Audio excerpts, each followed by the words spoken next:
The Thom Hartmann Program is brought to you in part by the Aiden Forecast, an investment newsletter with weekly updates of leading market indicators and a monthly deep dive into what the details of the economy and the markets mean for investors and retirees. On the web at aidenmarkets.com.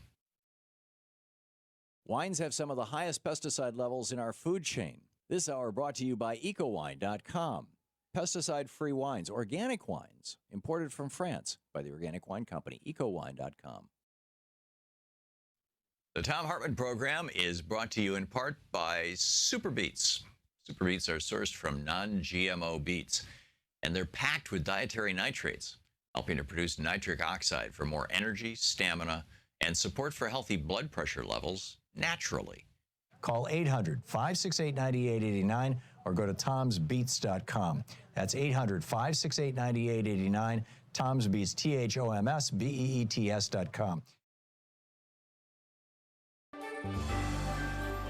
Our book for the book report today is Taking Bullets, Terrorism and Black Life in 21st Century America, Confronting White Nationalism, Supremacy, Privilege, Plutocracy, and Oligarchy, a Poet's Representation and Challenge by Haki R. Madhubuti. He writes, this is from the chapter, page 27, the chapter Terror in the Midst of Prayer and Empire. In our perpetual state of national mourning, where our eyes are watered out and our hearts cease to heal at the rate the Creator meant them to, we hold hands in profound silence as we remember the Mother Emanuel 9 of Charleston, South Carolina, those 9 mothers, fathers, sisters, and brothers. Even before burying, before Black Earth covered their caskets, too many ministers, media pundits, and plain white and black folks downgraded the terror that quickened their deaths of our finest in this land to the mental illness and race hatred, in quotes, of a single young white man. He may have acted alone, but he was not alone in his thinking, encouragement, gathering of arms, warped consciousness, confirmation, or ahistorical views, and yeses from the millions in the nation who proudly wear and display the Confederate flag above their hearts and fly it in all of its traitorous glory over a state capitol and other institutions. Again, we find ourselves at war with history and culture, entertaining another call for a national conversation on race and a president weary of trying to make sense of and comfort the grief-stricken nation with words from the highest office of the land. This was written while Obama was president. These are the facts, not an opinion or the ignorant ranting of compromised preachers and television pundits. A 21-year-old white man, a citizen of South Carolina, walked into the sacred and spiritual home of the Emmanuel African Methodist Episcopal Church of Charleston, the historic home of Black liberation fighter Denmark Vesey, and fatally killed 9 of its members, including the pastor, during Bible study. This was a pure act of domestic terrorism. A modern-day lynching by a young white nationalist who coolly and calmly assassinated 9 black members of Mother Emanuel. Domestic violence and acts of terrorism are on the rise in the United States, as detailed by Charles Kurzman and Daniel Schanzer in their New York Times op-ed, The Other Threat, where they state that, quote, the main terrorist threat in the United States is not from violent Muslim extremists, but from right-wing extremists, end quote. In their national research, local police agencies across the country identified, quote, the militias, neo-Nazis, and sovereign citizens as the major threat the nation faces in regard to extremism, end quote. All of this is homegrown with international connections. Morris Dees and J. Richard Cohen of the Southern Poverty Law Center also writes in the New York Times article, Racists Without Borders, that, quote, Americans tend to view attacks like the mass murder in Charleston as isolated hate crimes, the work of a deranged racist or a group of zealots lashing out in anger unconnected to a broader movement. This view we can no longer afford to indulge. When, according to survivors, Mr. Roof told the victims at the prayer meeting that black people were, quote, taking over the country, he was expressing sentiments that unite white nationalists from the United States and Canada to Europe, Australia, and New Zealand. Unlike those of the Civil Rights era, whose main goal was to maintain Jim Crow in the American South, today's white supremacists don't see borders. They see a white tribe under attack by people of color across the globe. The end of white rule in Rhodesia, now Zimbabwe, and South Africa, they believe, foreshadowed an apocalyptic future for all white people, a white genocide that must be stopped before it's too late. End of quote. The internationalization of terrorism is not a foreign theory in today's social media world. Dees and Cohen will be speaking at a conference in Budapest about this transnational white supremacism that is emerging as the world grows more connected technologically. The message of white genocide is spreading. Also, David J. Whitaker's Terrorism, Understanding the Global Threat, gives another view. Clearly, our rush to forgive this mass murderer within 96 hours of this supreme tragedy is misguided, anti-human, and does not allow for properly grieving the fallen. As perfectly scripted, displaying the permanent effectiveness of Christian acculturation on the Sunday, June 21st, 2015 morning services of Mother Emanuel Church, the black Christians out-Christianed their white brothers and sisters. Before the morning sermon, the presiding elder, Reverend Norvell Goff Sr., found it necessary to thank the local, state, and federal law enforcement agencies for doing their job. He also stated, quote, a lot of folks expected us to do something strange and break out in a riot. Well, they just don't know us. We are people of faith, end quote. I find this statement inappropriate, insensitive, and ahistorical, implying, whether he meant it or not, that the recent uprising and rebellions in Ferguson, New York, Cleveland, and other parts of the nation were riots and did not include black people of faith, and that somehow they were strange in their social, political, and economic activism. Informed people do not riot against injustice or white terrorism. They study, organize, and strategically struggle at all levels, in the streets, on the campus, in front of the White House, and in corporate boardrooms. Dylan Roof his stated intentions were to start a race war, and informed black leadership understands that we cannot pray this away or appeal to any law enforcement agency that all across the country, including Charleston, has been seriously compromised. To label black reaction to murder, terrorism, deep unemployment, substandard housing, etc., as riot is to blame the victim. The book, Taking Bullets.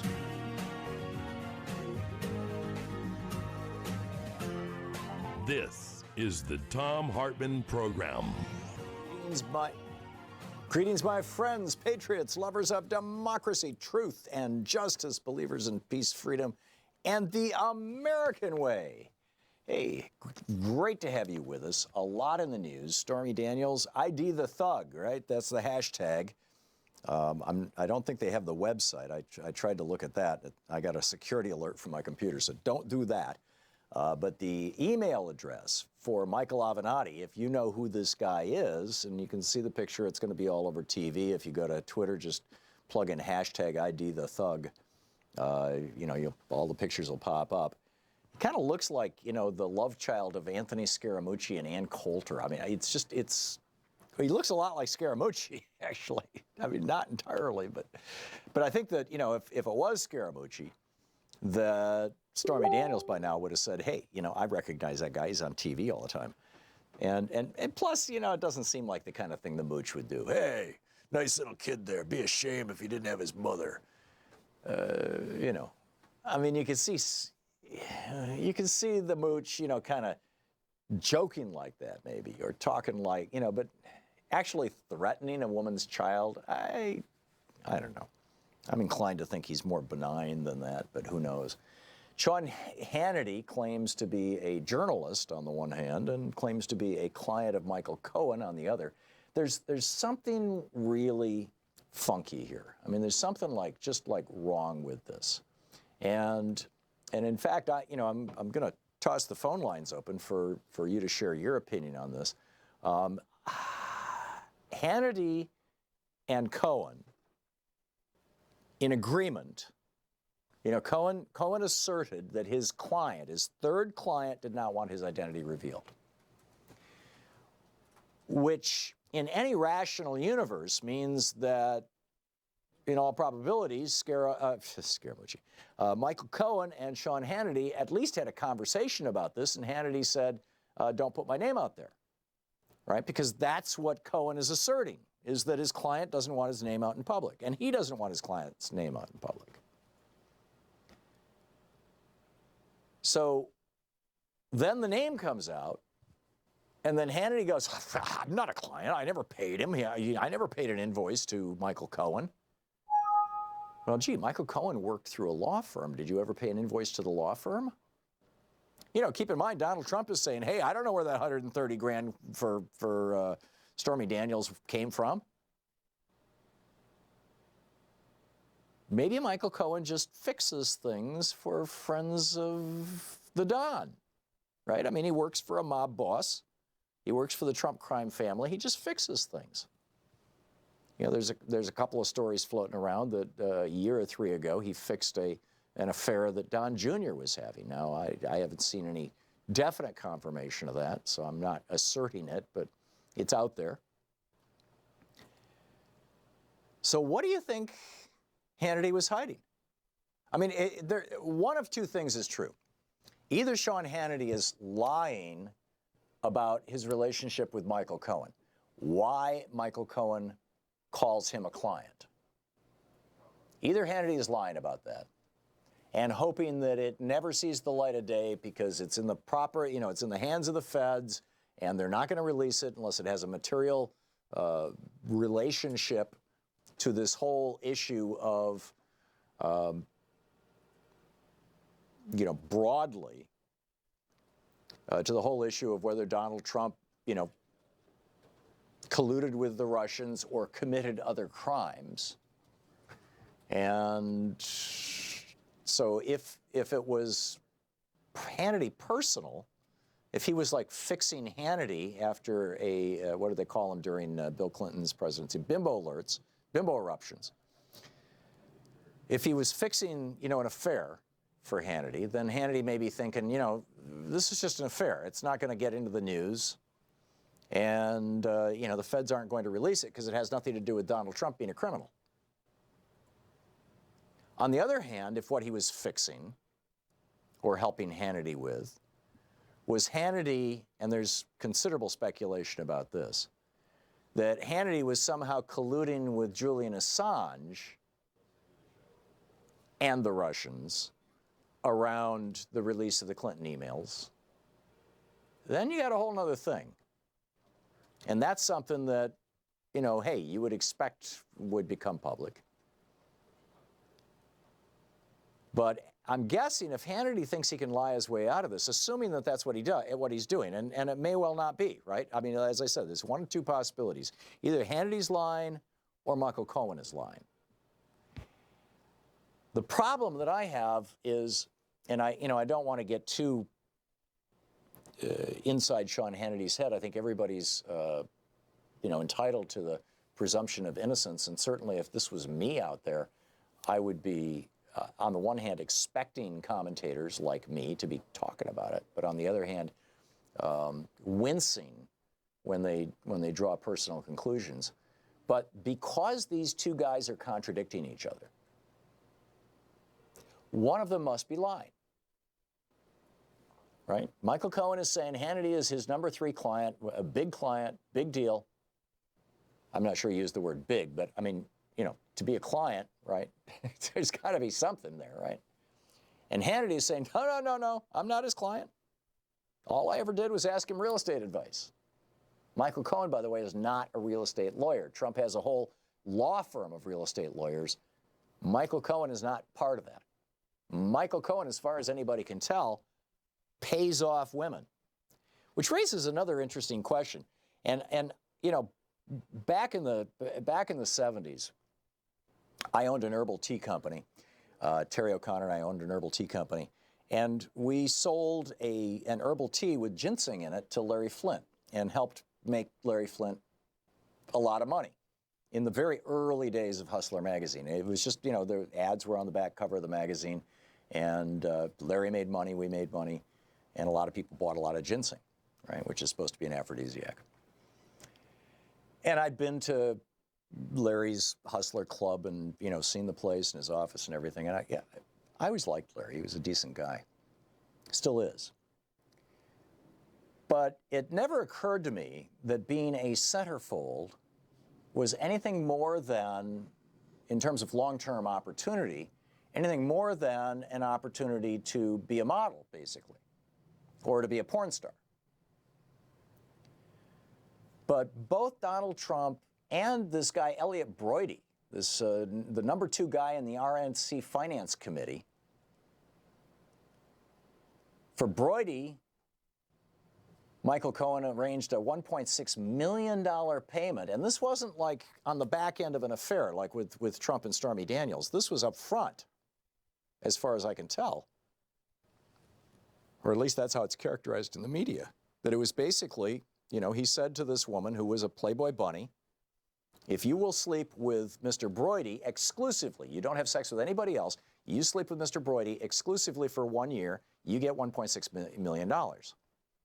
Now, some might call that prostitution. Others might call it an arrangement. I mean, if there had been a marriage at the beginning of it, a divorce at the end of it, you would call it alimony, I suppose, which is sort of how Trump does it. You know, he has these prenuptials that last 3 or 4 years, and if anybody's unfaithful during that period of time, then the prenuptial's shot to hell, which is how he, you know, screwed Marla Maples out of a whole pile of money. Although now it's starting to look like maybe Trump had an affair when Marla Maples was pregnant, in which case maybe she can relitigate her settlement. But in any case, I digress. It raises the question, is being a Playboy centerfold, a Playboy bunny, is there a whole like sub-industry among billionaires in the United States and multi-millionaires like Broidy of basically hiring playmates? I mean, do these guys, these really obscenely rich, these morbidly rich guys, do they sit there and go through, hey, look at this month's centerfold. Hey, Michael, let me get Michael on the phone. Hey, Michael, would you contact, let's see, Susie Q here for the Playmate of the Month and offer her $1.6 million if she'll just sleep with me for a year. Would you do that? I mean, is that a thing? Like I said, I used to do business with Larry Flynt. I thought I understood that business. I had no idea. On the other hand, I wasn't, you know, like inside it or anything. I mean, I just sold the guy ginseng. So, who knows? But there is something strange going on here. And we're seeing now, and this might be another thing that will be a challenge for Donald Trump electorally, is that we're starting to see the bad way that very, very rich men behave.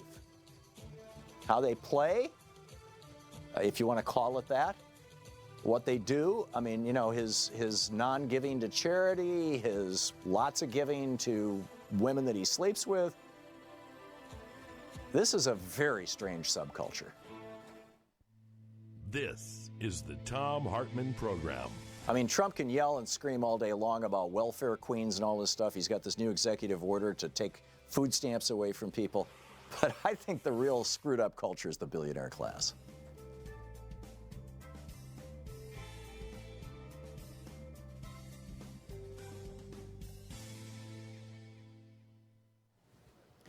And welcome back. Barbara watching Free Speech TV in St. Paul, Minnesota. Hey, Barbara, what's on your mind? Good morning, Citizen Tom. How are you today? I am well, Citizen Barbara. How are you? Are we reenacting the French Revolution here? Well, we don't have Robespierre, so we can forget that part of the There you go. But wasn't that what they all called each other, was citizen?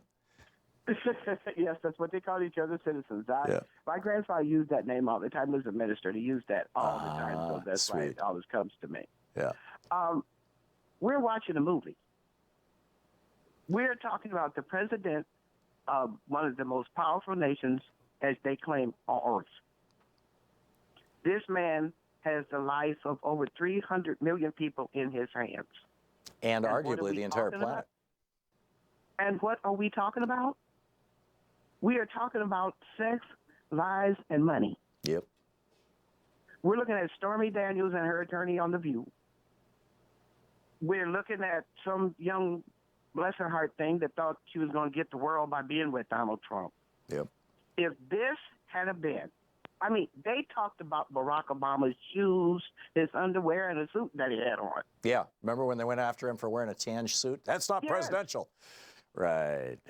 This is? Yeah. Apparently. I mean, you know. I know. I mean, really, you know, there's not words to describe how I feel today. I just seen a picture of a woman that's kissing the ground in Myanmar, thanking God she has somewhere to run and refuse to. Yeah. You know, she had somewhere to be able maybe to find her children if they're lost or something. We got women and men in Syria. There is no Syria. What do you mean? Little children get water sprayed on to take a chemical, and we're sitting here talking about sex, lives, and money. Yeah. Well, unfortunately, this is the level to which Donald Trump and the Republican Party, and let us not forget his enablers, Donald Trump and the Republican Party, have brought us. And it pains me too, Barbara. It pains me too. But if this is the thing that is going to take this guy down, that is going to get him impeached, that is going to get him replaced with a marginally rational person in Mike Pence, then so be it. I am frankly concerned about World War III. And you said, you know, he has the fate of 300 million people in his hands. If he starts a nuclear war, or if he engages in behavior that leads to a nuclear war, then we could end up with the planet effectively sterilized. I mean, it could be the end of the human race. Well, yes, because for some strange reason, the people that voted for Trump figured they're stronger, they're better, they're smarter. We got the money. You do this, you do that. We watch men getting killed every day because of the color of their skin. Yeah. Women being demeaned down to basically pieces of meat. We have a FBI director sitting on TV talking out the side of his mouth. Some things I believe, some things I really don't care. Well, and let's not forget are we in America? Yeah, and let's not forget that a significant portion of Donald Trump's supporters, the 30% who are his hardcore supporters, a significant portion of those, these so-called evangelical Christians, believe that there needs to be a rain of fire from the sky, and that and that Jesus will then return and make things all things new. That Jesus can undo a nuclear holocaust. I'm not, you know, I'm a big fan of Jesus, but I'm not quite there yet. Barbara, thank you for the call. Great talking with you. I appreciate it. We'll be right back.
Welcome back. There's a few other things in the news that I wanted to toss out here. The second one, if you'd like to weigh in on your thoughts on this, is Washington, D.C. is considering lowering the voting age to 16. Tacoma Park, Maryland did this back in 2013, so there's already one city in America that has 16 as the voting age. And the majority of the city council said that they would support this. It has not yet been to a vote. But should we lower the voting age to 16? I think we should. What they find is that setting the voting age at 16, encourages civic engagement. It causes kids to pay attention to civics or government class. Austria lowered its voting age to 16 back in 2008, and they found that 16 and 17-year-olds turned out at higher rates than 18 to 20-year-olds in subsequent elections. Brazil lowered their voting age to 16. This is from Stephen Wolf over at the Daily Kos. So, what do you think about that, too? So, a lot on the table, and a lot of other things that we're going to talk about as we continue through the program. But James in Washington, D.C. Hey, James, you say you're appalled at the invasion of Michael Cohen? Yeah, as an attorney, I am. And I just have to tell you, I've been practicing law for a long time. I'm not aware of most of my friends probably are lawyers, and I don't know of any law office that's been searched. That's a great statement for you, James. That means that you have never been and you don't associate with mafia lawyers. Well, this is a routine thing when they're taking down the mob. I'm sure you know that. Well, I'm not a criminal defense attorney, so I can't go there. To hear that routinely invading a lawyer's office with a search warrant happens, I'm going to question the adverb routinely. But I do think it's dangerous. What I really want to say here is criminalizing political differences is dangerous. And I agree. I don't think that's what's happening here. Well, it started. First of all, James, every single person involved in this prosecution is a Republican. Tom, please don't interrupt. Why not? Because it's rude. Yeah, well, get over it, James. This is a talk show. We're going to interrupt each other. Well, and I'm doing the talking. So, criminalizing, it started with Bill Clinton. The Republicans went after Bill Clinton on the criminal level. It was wrong. They allowed a civil suit to go forward. It was wrong. And now we're doing it now it's happening with Trump. I think it's a really dangerous step, and I think we should not criminalize political differences. Please proceed. I don't disagree with that at all. And the Bill Clinton, the pursuit, the hounding of Bill Clinton from the time he was elected until his last day in office was shameful. But if there is evidence that Michael Cohen participated in some sort of collusion with a foreign government to put Donald Trump in the White House, that is a big deal, James. That is the corruption of American democracy. And all hell should come down on his head for that. And if it turns out that that's not why they're going after Michael Cohen, that they're going after him for something that is political, then, call back. I will support any call you make to take down whoever in the FBI or in the Justice Department or whatever did this. But I'm very suspect that I'm very, very, I don't believe that this is political, given that Rosenstein is a Republican, Comey was a Republican, the judge was, everybody in this, Judge Woods is not a Republican, I don't believe, because, Obama wanted to make her AG. But everybody else in this entire thing is a Republican. I don't see the Democratic fingerprints here. Yeah, and I don't know. I'm really worried about what we're seeing, and it bothered me when it was happening to Bill Clinton. It really. Yeah, you said that. Yeah, and I'll tell you something about that. I felt this at the time with Bill Clinton, and I'm going to go right out here with this. I think when a man or a woman is elected president, I think we should have a statute that says civil lawsuits against them cannot go forward while they're sitting in the Oval Office, because it distracts from the important job of the President of the United States. Anyway, that's my view. Yeah, I get that. On the other hand, what that does, in effect, is puts that one person above the law. That we're saying we're going to have, it's I Claudius, it's kingdom in the White House, and I don't think that comports with the perspective that the founders had on how this country should function and what the presidency was all about. We'll be back. Your thoughts. What are Michael Cohen and Sean Hannity up to here? You're listening to the Thom Hartmann Program. Call 202-808-9925. It's coming up on 28 minutes past the hour. We'll be right back.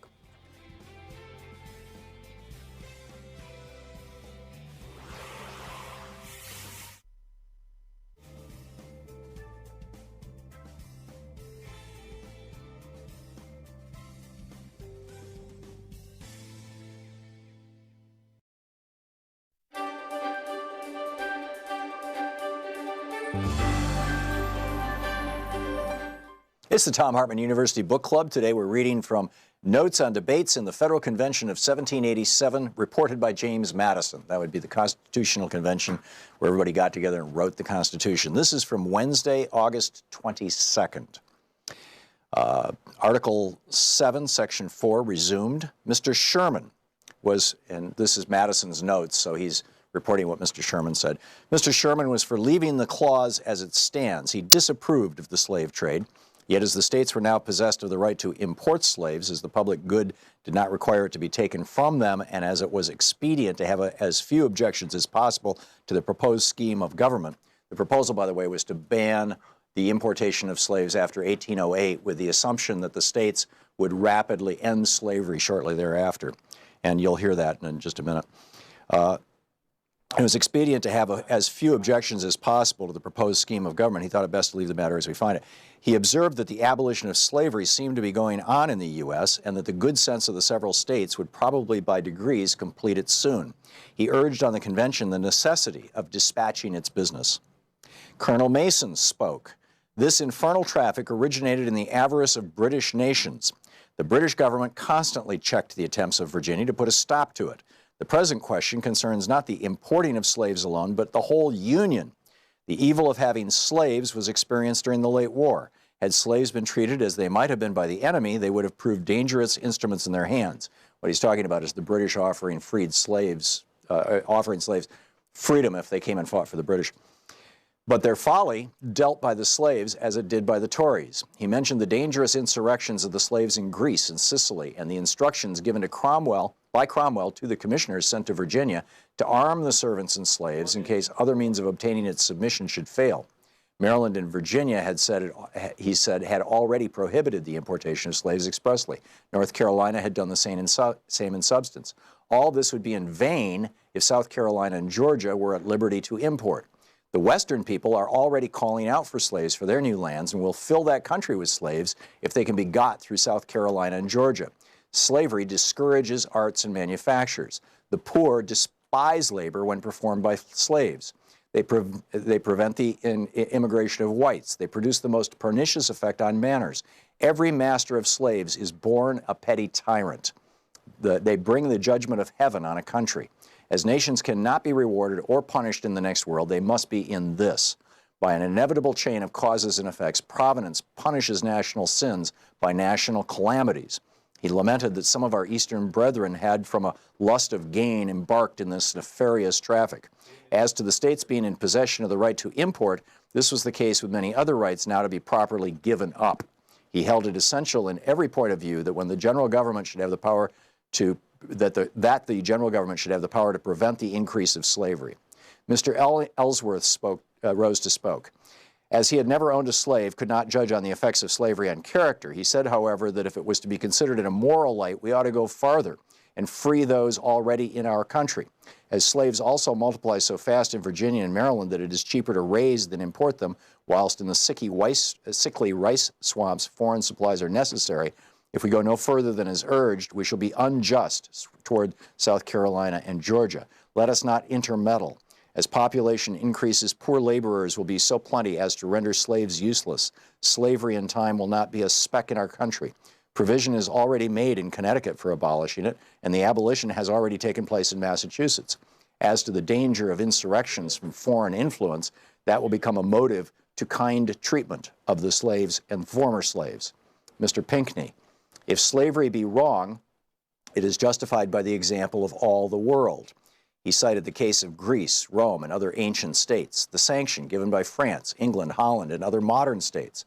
In all ages, one half of mankind have been slaves. If the southern states were let alone, they would probably of themselves stop importations. He would himself, as a citizen of South Carolina, vote for it. An attempt to take away the right as proposed will produce serious objections to the Constitution, which he wished to see adopted. General Pinckney rose to speak and declared it to be his firm opinion that if himself and all his colleagues were to sign the Constitution and use their personal influence, it would be of no avail towards obtaining the assent of their constituents. South Carolina and Georgia cannot do without slaves. As to Virginia, she will gain by stopping the importation. Her slaves will rise in value, and she has more than she wants. It would be unequal to require South Carolina and Georgia to confederate on such unequal terms. He said the royal assent before the Revolution had never been refused to South Carolina, as to Virginia. He contended that the importation of slaves would be for the interest of the whole Union. The more slaves, the more produce to employ the carrying trade, the more consumption also, and the more of this, the more of revenue for the common treasury. He admitted it to be reasonable that slaves should be dutied like other imports, but should consider a rejection of the clause as an exclusion of South Carolina from the Union. Mr. Baldwin rose to speak, said he had conceived national objects alone to be before the convention, not such as like the present were of a local nature. Georgia was decided on this point. That state was always hitherto supposed a general government, and on it goes. It's a fascinating insight into what these guys were thinking and debating.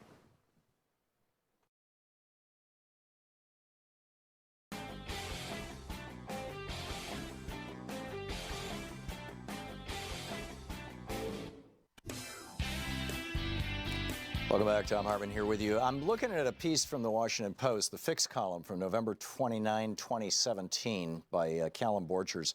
The headline, Sean Hannity now claims to be a journalist. He should be judged as such.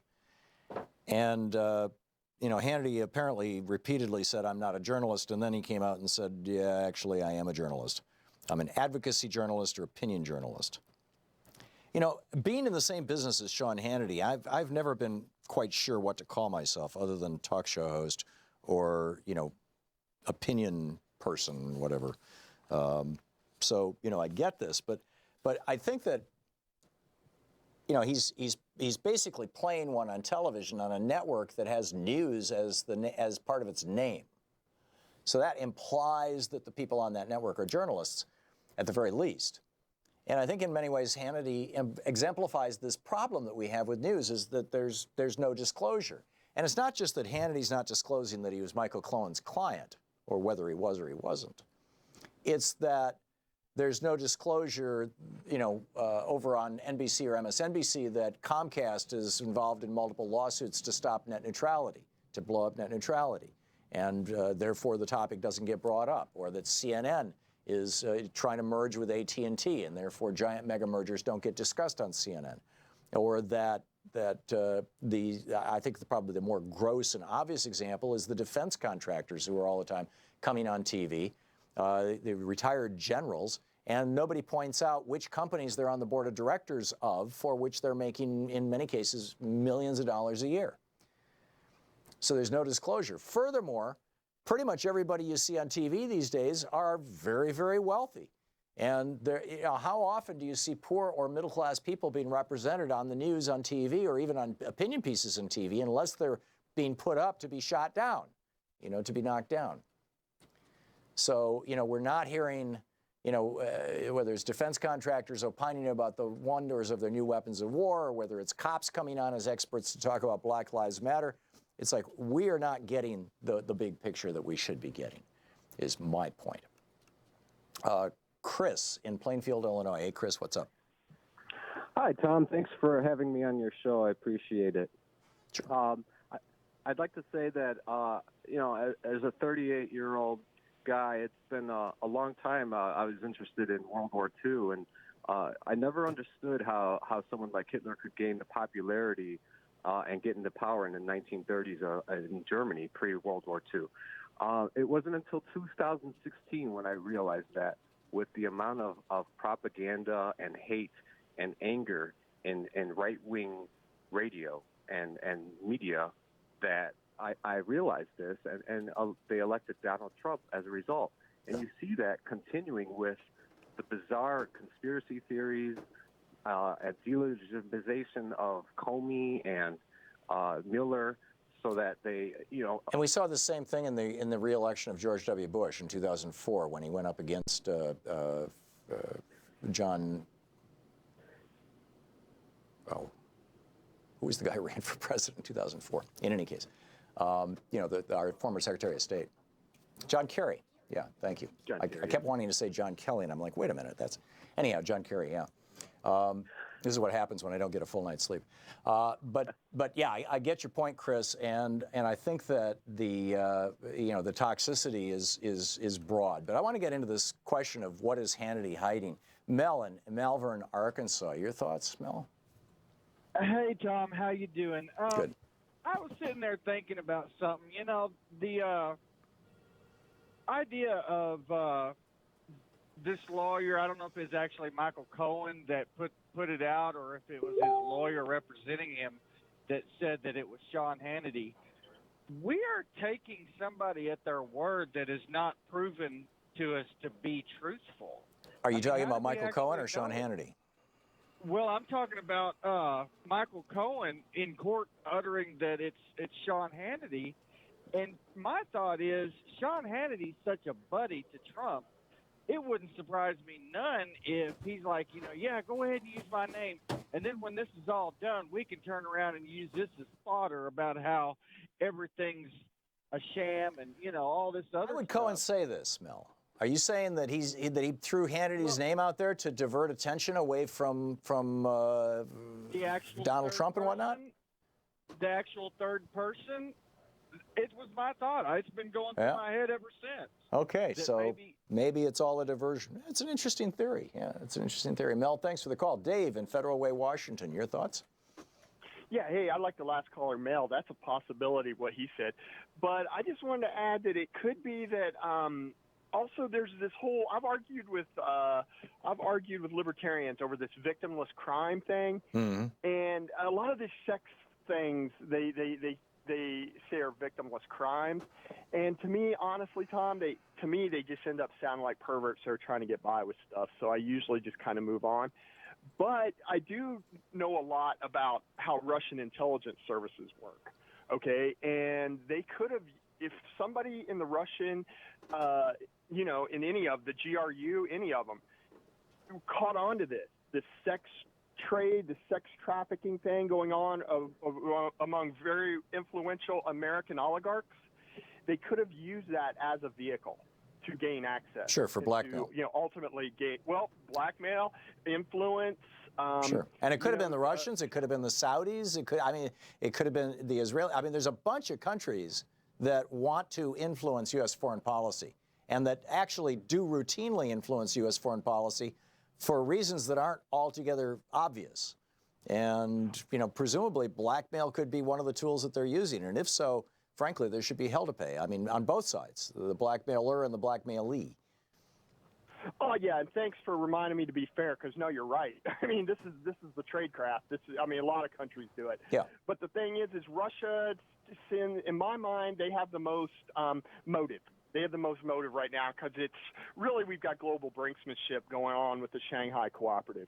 And I could see them needing to do it or feeling a compelling need to do it to just to protect their interests.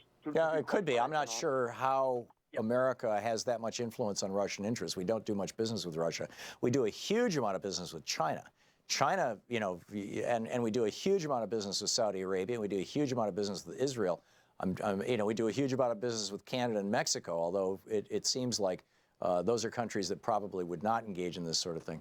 But, the fact that we have a guy in the White House who is clearly vulnerable to blackmail, and I think, frankly, it's because he's got a prenup with Melania, and, he took advantage of his second wife, Marla Maples, because she had an affair 3 months before the end of the 4-year period on the prenup. And so he was able to get away with only giving her $1 million rather than, lots and lots of money after the 4 years. And now it looks like actually he had an affair while she was pregnant in the the first year of their marriage.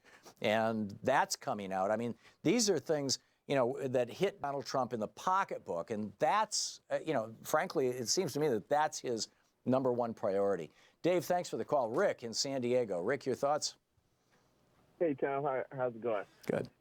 I think Hannity is a back channel conduit of information from Cambridge Analytica and Russians. And I think they're going to try to use the privilege, via Cohen as privilege because, he's still in contact with the Russians, their information operations and getting his talking point. Yeah. But he can't do it over the White House phone. Yeah, the interesting thing, by the way, about Cohen is last night I tuned into Hannity's program to see what he had to say, and he referred to him as Michael Cohen, one syllable. Now, Roy Cohn, whose name was spelled C-O-H-N, was the notorious mafia fixer and general bad guy who was Donald Trump's first mentor, and who used to work for Joe McCarthy and who worked for a whole bunch of different mob bosses and was repeatedly charged, was never successfully prosecuted for all kinds of crimes. And I'm wondering if Michael Cohen changed the way that he pronounces his last name to flatter Trump, to suck up to Trump, to try to be Trump's Roy Cohn. Because Trump, remember his plaintive cry, "Where is my Roy Cohn?" Well, maybe it's Michael Cohen. But I think it's fascinating. I would love to know if Michael Cohen called himself Michael Cohn before he started doing business with Donald Trump, or if that's something that's relatively recent. But it's fascinating stuff. Rick, thanks for the call. Russell in Hickory Hills, Illinois. Hey, Russell. Thoughts? Hey, Tom. Maybe you can help me. Here's a man that brags, Sean Hannity, how rich he is. He's got 8 lawyers. What's he going to Cohen for real estate advice? Ain't he got any lawyers that know real estate people? The guy's a phony. You know what I mean? Well, I don't know if he's a phony or not, but I'm skeptical that his conversations with Michael Cohen were limited to real estate. Right, and here he is this morning on Morning Joe. They're talking about trying to help Mueller save. Here's Sean Hannity's name come up saying he's whipping up 38% of Donald Trump's base, saying in New York and that you can't do that. This guy is a phony. He's in 3rd place. Well, we'll find out. We will find out. Russell, thanks for your opinion. Freddie in Oak Lawn, Illinois. Hey, Freddie, your thoughts? Yeah. How you doing, Tom? I love your show. I'm a monthly subscriber, $3 a month. Thank you. I'm retired. But anyway, you touched an interesting note when you said that about the billionaires and the rich guys. It kind of reminded me of that movie, Stanley Kubrick's last movie, or not his last movie, but one of the movies he made, Eyes Wide Shut, I think. It was like weird. I never saw it. I never even connected it to until you mentioned it. But I'm sure these billionaires they all know they're like a fraternity, and they got a lot of money, and they could probably get whatever they want. Right, just pass around the Playboy models. In fact, if you look at my Twitter feed, several people have tweeted to me articles, one from Gawker and another from someplace else, about wealthy, powerful men basically renting, in some cases, high-profile women, not necessarily for sex, but as dates. That was the case in the Gawker article, alleging that of Lindsay Lohan, that she was available to be rented to, said all she'd do is hold his hand. But, apparently there's this weird world out there that I never even imagined, frankly, existed. But, I suppose makes perfect sense.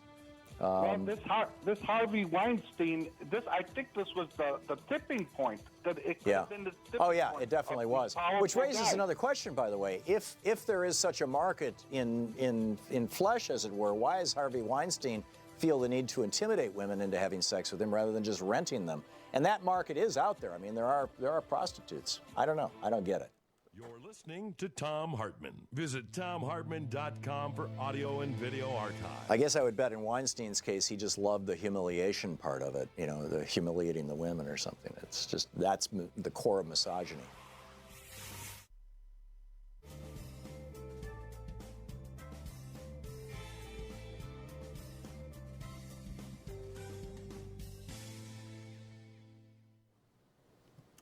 And welcome back. Sandy in Norwood, North Carolina, watching Free Speech TV on the Dish Network. Hey, Sandy, your thoughts today? Tom. Hey, Tom. I was listening this morning.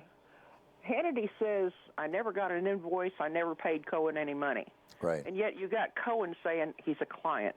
Well, Cohen actually had a relationship with a law firm that just fired him last week, and with the New York City law firm. So it's entirely possible that Hannity got an invoice from Cohen's law firm, not from Cohen. And then Well, he could that could be too. I mean, he might be very carefully parsing his words. The other thing I'm thinking is there a quid pro quo going on? You use your influence on Fox News on your show to promote Trump and attack everybody trying to bring him down, and I'll give you free legal work. Yeah, actually, Donald Trump probably has received, at the very least, millions, if not hundreds of millions of dollars worth of publicity and endorsement over the last couple of years from Sean Hannity.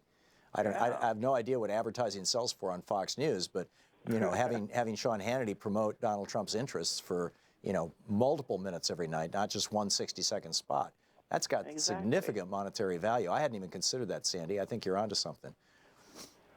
That's the only thing I could come up with. Either one of them's lying, which I think neither one of them may be lying, and there's a quid pro quo going on. Yeah, that makes perfect sense. But that would also mean that he was Hannity's lawyer, although Hannity wasn't paying the bills, that he was actually Hannity's lawyer.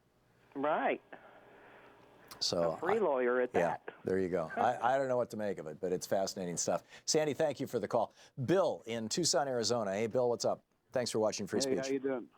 My pleasure, Tom. I was in your business for 35 years, so I have an understanding of people like Sean Hannity on Fox News. I think Fox, sadly, under Roger Ailes when he was alive, has morphed into Pravda and TESS, and I believe they were a Russian propaganda machine, and Hannity is the lead in that area. I mean, any man, including that idiot, I can't think of his name at night, that I couldn't stand at one time on CNN. I believe that Fox News is bought and paid for by the Trump administration. Hannity is the major talking piece along with those three dummies in the morning. And that is where this is all going right now. It's heading in that direction. Yeah, and again, we have to keep in mind Mueller's charge, his responsibility, what the legislation literally said he must do, is be the guy who is investigating Russia. So. Well, yeah, Mueller's situation is completely different from the Southern District of New York, but I think eventually that's going to morph together. I really believe that. Yeah. And all along, I mean, my criticism of the Fox News Network, so-called news network, has always been that it's, I never perceived it as a voice, mouthpiece for Russia, frankly, but as a mouthpiece for the billionaire class. I mean, it's owned by Rupert Murdoch, who's a billionaire, and it sure seems to me like it's there to represent the interests of the billionaire class and to get average working Americans, basically average working white male Americans, to get all on the side of the billionaire class, to take that position. Bill, thanks for the call. Great to hear from you. We'll be back. We've got a guest who's going to drop by here for a few minutes, and then we'll continue this conversation. Stick around.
And welcome back. Where's our guest? Oh, she's on Skype. Oh, cool. Okay, Lynette Zhang is on with us. She is the Chief Market Analyst, a.k.a. the Data Gal at ITM Trading, itmtrading.com. And as we're talking about Sean Hannity and a lack of transparency, let me be entirely transparent here. ITM Trading is a sponsor of this program. ITM Coins, the Twitter handle for her is ITM Trading _Zhang, Z-A-N-G, or at ITM Trading. Lynette, welcome to the program. Oh, it's great to be here, Tom. Thank you for having me. Thanks for joining us. I'm curious, I wanted to get you on to talk about where the market's going and what it has to do with precious metals. I've subscribed for years and years and years to the Aiden forecast. Marianne and whatever her sister's name is, Aiden, these two women have put together this investment newsletter, and they've always been real big on metals. And so I've always, based on their advice, had some gold in my portfolio and stuff like that. But gold hit a high, didn't it, of like 2,000, 2,400, something like that? And now it's 1,400 or 1,700. Are we, correct me if I'm wrong on this, and because I don't pay that much attention to my investments. Right. And it's, the nice thing about gold is you don't have to pay a lot of attention to it. A physical ounce of gold is a physical ounce of gold. Right. So where do you think this is going? Well, first of all, the high was hit in 2011 on the stock market, so the spot market, which is a manipulated tool, but it hit 1900 in 2011 as the crisis was continuing to unfold. And then it was artificially whacked many times. At the moment, we're approaching 1360. Okay. So that's where the spot market is right now, but that does not really reflect its true fundamental value. And the reason why you don't have to pay attention to the spot market, because a rise in gold price is an indication of a failing currency. And that's why the Aiden sisters always recommended it. And that's why you should always have a portion of your portfolio in physical metals. Yeah. And, particularly with what's happening in the markets right now. I mean, the markets were definitely running out of steam. They were having trouble supporting it. And so they changed the tax laws to benefit the corporations permanently, and with a nice big cut, as you well know, from 35 to 21%, and then repatriated all those trillions of dollars that they're holding overseas at 15%. The individuals, considering the fact that consumers are 70% of this economy, but the individuals also got a tax break a couple of percent, and that's temporary. So this is really all about making sure that there's enough lift in the market, or attempting to make sure there's enough lift in the market to keep it floating for a little bit longer. It seems to me that there's a kind of two-edged sword here, and it's Marianne and Pamela Aiden are the sisters, and that risk is that when we run up a large amount of government debt, on the one hand, the government has an incentive to deflate the value of the currency, to have inflation, basically, to reduce the value of the dollar, so that over time, those borrowed dollars are paid back with dollars that are worth less. On the other hand, when they do that, they run the risk of jacking up interest rates, which then increases the cost to borrow that money in the first place. Right. How does government reconcile these? Well, ultimately, the level of debt that has been grown and now is really growing fast thanks to the infrastructure and the tax law changes are not repayable at all. And so the way that a government typically does it, and I think what we have on our agenda, is a hyperinflationary event to finish any value in the currency at all, repay those debts with dollars that have zero value, because officially, according to the Federal Reserve, out of the original dollar, there's only 4 cents left. Yeah. So, and with interest rates having been stuck at zero essentially since 2008, they're out of that ammunition. As you indicated, when they're trying to stimulate, they typically lower interest rates on average about, I think it's 5.5 or 5.75% to get people to borrow and spend. supposedly they raise interest rates when the economy is doing too well, inflation is running too hot, and they want you to stop borrowing and spending. There you go. So they've really painted themselves into a corner here. It sure looks that way to me. Lynette Zhang, and thank you for correcting my numbers. I was so wrong. My apologies. No problem. Lynette No Zhang problem. with ITMtrading.com. Lynette, thank you. We'll be back. My pleasure. Thank you, Tom. You're listening to Thom Hartmann.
The Thom Hartmann Program is brought to you in part by the Aiden Forecast, an investment newsletter with weekly updates of leading market indicators and a monthly deep dive into what the details of the economy and the markets mean for investors and retirees.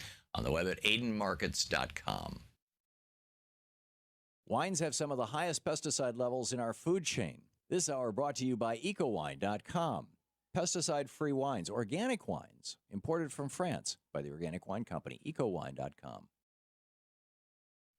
The Thom Hartmann Program is brought to you in part by Super Beets. Super Beets are sourced from non-GMO beets, and they're packed with dietary nitrates, helping to produce nitric oxide for more energy, stamina, and support for healthy blood pressure levels naturally.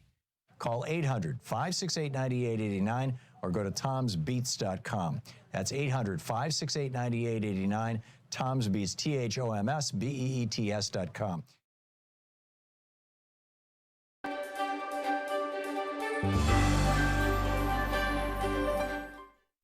The Thom Hartmann University Book Club. Today we're reading from Alexis de Tocqueville's Democracy in America. This is an 1856 first English translation edition of this author. And but you can still get it online, and a lot of different booksellers sell it. This is from chapter 11. What sort of despotism democratic nations have to fear? I had remarked during my stay in the United States that a democratic state of society, similar to that of the Americans, might offer singular facilities for the establishment of despotism. And I perceived, upon my return to Europe, how much use had already been made by most of our rulers of the notions, the sentiments, and the wants engendered by this same social condition for the purpose of extending the circle of their power. This led me to think that the nations of Christendom would perhaps eventually undergo some sort of oppression like that which hung over several of the nations of the ancient world.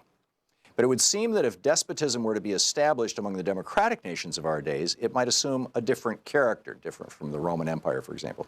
It might be more extensive and more mild. It would degrade men without tormenting them. I do not question that in an age of instruction and equality like our own, sovereigns might more easily succeed in collecting all political power into their own hands and might interfere more habitually and decidedly within the circle of private interests than any sovereign of antiquity ever could do. But the same principle of equality which facilitates despotism tempers its rigor. When no member of the community has much power or much wealth, tyranny is, as it were, without opportunities or a field of action. As all fortunes are scanty, the passions of men are naturally circumscribed, their imagination limited, their pleasures simple. This universal moderation moderates the sovereign himself and checks within certain limits the inordinate stretch of his own desires. Independently of these reasons, drawn from the nature of the state of society itself, I might add many others arising from causes beyond my subject, but I shall keep within the limits I have laid down to myself. Democratic governments may become violent and even cruel at certain periods of extreme effervescence or of great danger.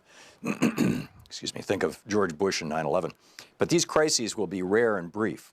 When I consider the petty passions of our contemporaries, the mildness of their manners, the extent of their education, the purity of their religion, the gentleness of their morality, their regular and industrious habits, and the restraint with which they almost all observe in their vices, no less than in their virtues, I have no fear that they will meet with tyrants in their rulers, but rather guardians.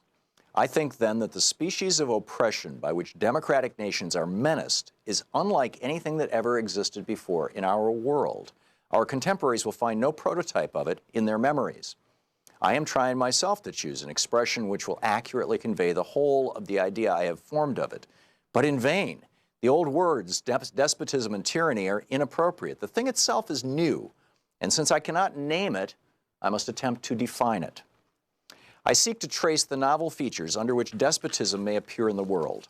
The first thing that strikes the observation is an immutable multitude of men, all equal and alike, incessantly endeavoring to procure the petty and paltry pleasures with which they glut their lives. Think now of a television society. Each of them, living apart, is as a stranger to the fate of all the rest. His children and his private friends constitute to him the whole of mankind. As for the rest of his fellow citizens, he is close to them, but he sees them not. He touches them, but he feels them not. He exists, but in himself and for himself alone. And if his kindred still remain to him, he may be said at any rate to have lost his country. Above this race of men stands an immense and tutelary power, which takes upon itself alone to secure their gratifications and to watch over their fate. Facebook?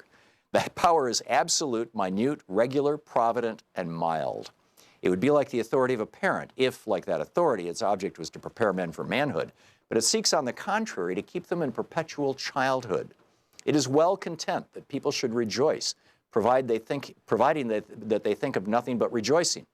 For their happiness, such a government willingly labors, but it chooses to be the sole agent and only arbiter of that happiness. It provides for their security, foresees and supplies their necessities, facilitates their pleasures, manages their principal concerns, directs their industry, regulates the descent of property, and subdivides their inheritances. What remains but to spare them all the care of thinking and all the trouble of living? Thus, it every day renders the exercise of the free agency of man less useful and less frequent. It circumscribes the will within a narrower range and gradually robs a man of all the uses of himself.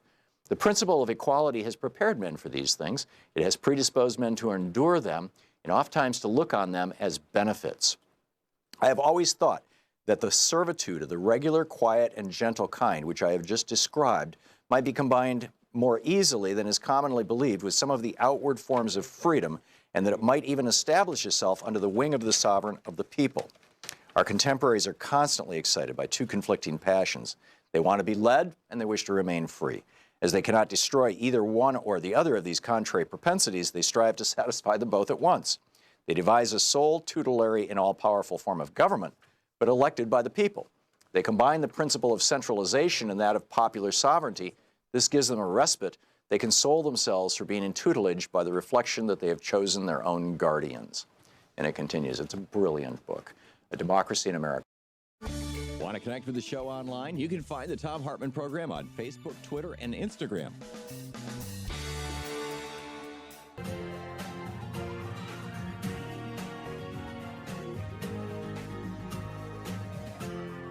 This is the Thom Hartmann Program. Welcome back to the Thom Hartmann Program, defending America from the weapons of mass deception, including those on the internet. Speaking of which, Evan Greer is with us.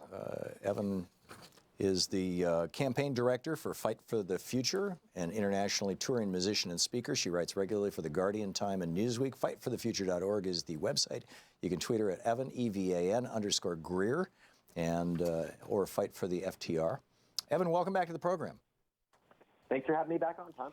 I saw this piece. Actually, I'm on your email list, so I got this email from you about California net neutrality bill SB 822. And when I first saw it, I thought, oh, great news! California is seriously considering instituting net neutrality, and they might do for the internet what they did for cars. when they increased their emission standards, and pretty much every car manufacturer in America said, well, we don't want to abandon the California market, so we're going to just make those our national standards. But now it looks like some of the state legislators in California are hearing the siren song of money and threats from the telecom industry, if I have this right. Give us the story. Where did this start, and where is it at right now? Sure. So the bill that we're talking about is, as you said, SB 822. And it's worth just backtracking even a little bit, although I'm sure most of your listeners have been following this are fairly aware. The reason that this bill exists at all is that the FCC, under Chairman Ajit Pai, appointed by Donald Trump, got rid of the national net neutrality protections that we had back on December 14th. Those are protections that prevent internet service providers like Comcast, Verizon, and AT&T from essentially picking and choosing, controlling what we see and do on the internet with throttling by slowing down or speeding up certain websites, charging extra fees to access certain types of sites, or even potentially censoring or blocking online content outright. Now that we don't have those rules at the federal level, and we're fighting to get them back through Congress, which I'm happy to discuss as well, many states have been attempting to sort of fill the gap, fight back against this repeal of net neutrality with state-level legislation. Now, what makes this California bill different from many of the other state-level initiatives is that it really is the most comprehensive attempt to really restore the full protections embodied in that FCC order that was repealed for residents of California. So this doesn't just kind of use state contracts as a tool. It actually is attempting to require ISPs operating in California to abide by these basic principles of net neutrality. So this bill really could become a gold standard for other states to follow suit or for any potential future discussion for legislation in Congress. But as you said, the ISPs are doing everything in their power to kill it or water it down before it makes it through a key committee hearing that's literally happening right now as we speak. I've got it running in the background. I'm keeping my eye on it. They haven't gotten to discuss the bill yet. But we've really heard that these ISPs, especially AT&T, they've hired up every contract lobbyist in Sacramento. They're treating this California fight as a proxy for the national fight. They're terrified of this bill because it's a good bill. So they want to make sure that they either water it down, get it full of loopholes, or stop it before it even gets to a vote, where internet users have been fighting back. And I think we've got a really good chance of getting through this committee hearing today. But this really shows that we're up against a powerful lobbying, army from AT&T and other ISPs. And it's going to take a lot of effort to push this the rest of the way through. Is this legislation turning out as partisan with regard to pro versus anti-net neutrality as it was at the national level when, these various attempts where the Republicans basically say, no, we don't need no stinking net neutrality. Let the big ISP corporations screw their customers. We don't care. And the Democrats are saying, hey, wait a minute. We believe in free speech. We believe in a free and open internet. Is that being played out in California, too, or have they been able to corrupt some Democrats as well? Well, so the Democrats have essentially a supermajority in California. And so, this hasn't even headed to a Senate floor vote yet where we could potentially see some Republicans supporting the bill, as Republican state legislators did in Washington and Oregon, which passed with overwhelming bipartisan support. Because, as you say, it's true that unfortunately, due to the corrupting influence of the ISPs, net neutrality has become a partisan issue in Washington, D.C. But among voters, overwhelming majority of Republican voters actually support net neutrality. They don't want their cable company deciding what they can see and do on the internet any more than we do. So, we will likely see that play out in California if this heads to a Senate floor vote. But what we're dealing with right now are Democrats, California Democrats, that appear to be, being heavily influenced by lobbyists for the ISPs. And it's, really partly due to the really misleading rhetoric that these ISPs use, when pushing against these types of protections. They claim that having to follow these basic rules that have been around since the beginning of the internet is going to prevent them from investing in networks and get more people connected to the internet. But the reality is that's simply not true. there's not a single study that backs their claim that net neutrality protections hurt investment, except for ones that were funded by, guess who, the broadband industry themselves. Yeah. So this is a clear situation where they're going in there. They've got lobbyists hitting these senators every day with these false debunked studies and misleading talking points. And then we're also they donate to Democrats and Republicans Right. alike. Is this in the California Senate or the California Assembly? Number one, and number two, I mean, if this was a federal law, we could easily lobby our members of Congress and our senators by, calling the congressional switchboard. But how does somebody who doesn't live in California lobby a California legislator? Well, clearly they mostly need to hear from their own constituents on this, and that's what's going to sway them the most. But fortunately, most of us know at least a few people that live in California. So, definitely encourage everyone to, reach out to folks they know in California. Follow Fight for the Future on Twitter or head over to our website. We've got, a simple call-in number that you can use to take action. And follow hashtag SB822. Because this is moving, basically right now. We'll find out essentially in a matter of minutes or in the next hour or so whether we make it out of this committee. And if we do, then it'll head to the Judiciary Committee as soon as next week. So there's going to be continued need for pressure. If we make it out of this committee today, then the ISPs are going to continue doubling down. They're going to continue doing everything they can to either weaken the bill or stop it outright. And it's going to take an overwhelming amount of phone calls and tweets and emails from particularly residents of California. Although, again, this will have an impact on people across the country, as we've discussed before. So in our final minute, I wanted to get to the congressional resolution, the Congressional Review Act, the CRA. Correct me if I'm wrong, I believe that every single Democrat in the Senate is in favor of a Congressional Review Act resolution that will strike down Ajit Pai's, the FCC chairman, former Verizon lawyer, strike down Ajit Pai's destruction of net neutrality. And we need at least one or two Republicans to go along with this. Do I have that right? And are we still at that point? Yes, that's correct. And we're heading closer and closer to that vote now. My best guess, latest best guess, is I would tell you it's going to be sometime in May, at the latest in early June. And you're absolutely right. We have all 47 Democrats, both independents and Republican Susan Collins from Maine, have all agreed to support this resolution. It's a simple up or down vote on net neutrality. If it passes and a similar resolution passes in the House, it would completely overturn the FCC's repeal and restore the open internet protections that people from across the political spectrum overwhelmingly support.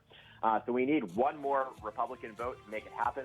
There's a number of Republican senators that have indicated that they're considering it. They're on the fence. So anyone that lives in a Republican state, encourage them to go to battleforthenet.com, make the call. It's incredibly important. Calls from constituents are huge right now. The other thing we're seeing that's having a huge impact is pressure from local small businesses. We have a letter from small business owners that small businesses for net. Yeah. This is the Thom Hartmann Program. Evan Greer, campaign director with Fight for the Future, fightforthefuture.org. You can read all about it over there. Thanks, Evan.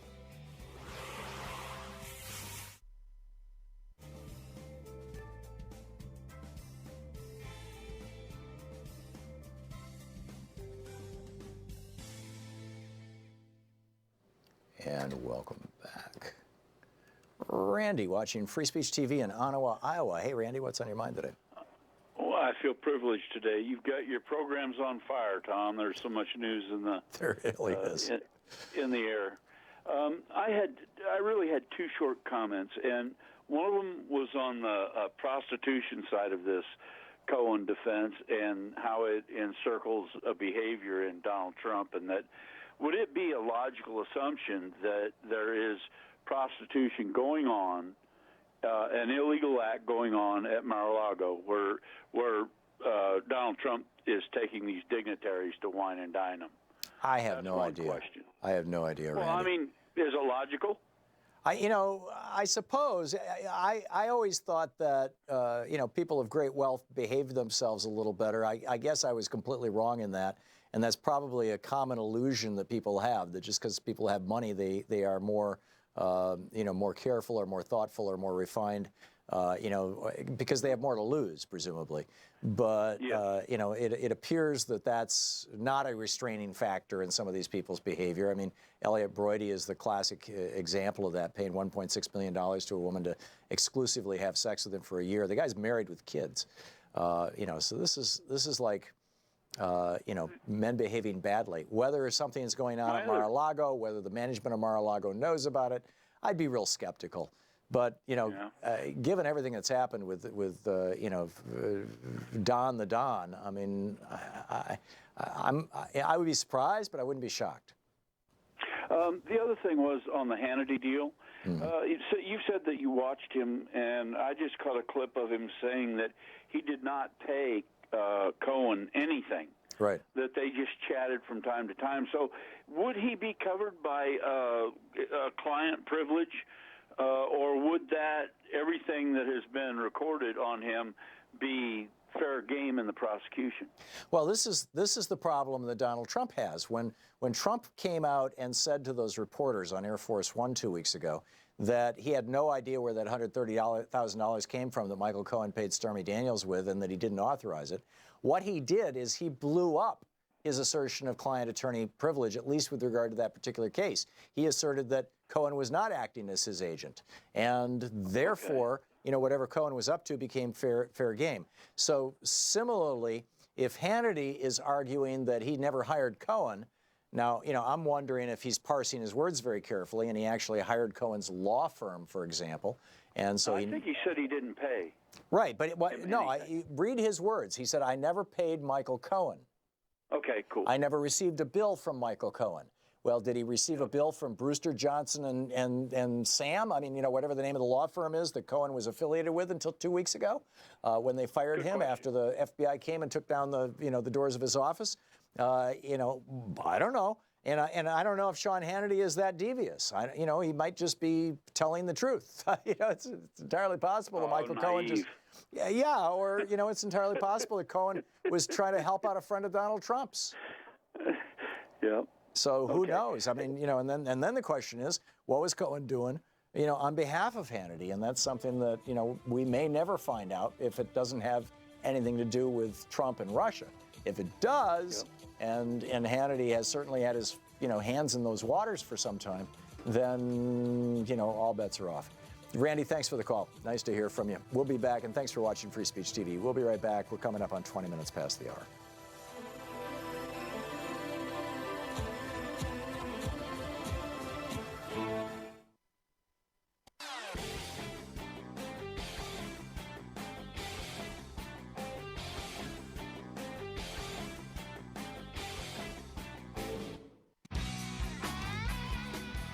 Welcome back to the Thom Hartmann Program. Here, a new Playboy model. This is from the WashingtonPress.com, which I can't vouch for. This is a paper I'm not all that familiar with.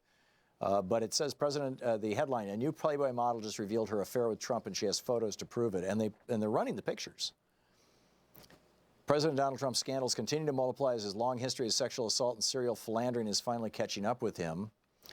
And the Daily Mail reports the former Playboy model Barbara Moore claims she had a 6-month affair with Trump and had sex with him in front of her friend. This while Trump's then-fiancée Marla Maples was pregnant with his daughter Tiffany. This was even apparently before he married Marla Maples, which means maybe that can't be used to blow up their prenup. But anyhow, there's pictures of her in Mar-a-Lago. There's pictures of her in the bedroom in Mar-a-Lago. There's pictures of her in the kitchen in Mar-a-Lago. There's pictures of her with Donald Trump sitting around by the pool. It's pretty strange stuff. Excuse me, my sore throat seems to be returning. Thomas in Ithaca, New York. Hey, Thomas, what's on your mind? Thanks for listening to WRFI. What's up? Oh, thanks, Tom. Thanks for all the constitutional lessons. I learn a lot from you. Sure. So I just want to tell you, I'm living in Ithaca now, Cornell University, but I'm from Eastern Long Island. I grew up in East Hampton, and I just wanted to say that the whole month of August, that's the Millionaires, Billionaires Playground, as you know. And the whole month of August, like, my brother is a detective out there. I won't say which town, but he spends the whole month of September filling out sexual assault reports. And then the rest of the month of October, they all get settled. They all get paid out. And there's very rarely a time where you actually have to. This is a very wealthy trial. community? Yeah, the Hamptons. Oh, yeah, that's the wealthiest community. Yeah, so then there's never a trial. All these victims, these women that just interviewed, they end up settling because now they get threatened. Are the women principally like Arnold Schwarzenegger's maid, or are they principally the girl next door? Like, it could be the waitresses. It could be like it could be anybody that's out for the summer, And what happens is these guys get away with it. Like there was a lacrosse team that was involved in like a gang rape, and they all settled. They all pitched in about the cost of tuition, and they were back in school by September. So these guys they're used to like just settling, and that solves their problems. And it's always these Michael Cohen guys that come out. They come out in the fall with their $10,000 suits. And they come out and they drive up with their Jaguars and their Rolls Royces, and they're the fixers. And they come out and they pay off the victims for these guys, and it happens all the time. And there's one case, that one case where the Asian CEO guy raped the Irish worker. He actually got in trouble for it because she didn't settle. Yeah. But, well, that's the thing. I mean, these things come unraveled when women decide that they're not going to settle. But I'm suspecting that there's going to be more and more women coming forward in the future who are not going to settle. Who are not just going to allow themselves to be bought off. On the other hand, if you're a waitress, if you're a working person, and you're struggling to just get through life, and particularly if you've got a family, if you've got a kid or three, and somebody comes along and says, I apologize for my bad behavior, and by the way, let me write you a check for $100,000. That's pretty damn hard to turn down. Yes, that's how it works. Exactly. And it makes my brother sick. Yeah. He wants to put these guys away because it happens every summer. It's the same guy. It's always the same guys. It's the Harvey Weinsteins. It's all these guys. Like Harvey Weinstein goes to Bridgehampton. Manafort is under house arrest in Bridgehampton. He gets to go to the beach with his ankle bracelet. He gets to sit on the beach and be arrested. Yeah. They have to shoot. But anyway, I guess my question for you though, would you say that why would Sean Hannity call Michael Cohen and pay like the highest lawyer rates in the world if he doesn't have a sex crime he's trying to cover up? Well, I think that's the question that everybody's scratching their head about, and I have no idea the answer to that, and I hope that one day we find out.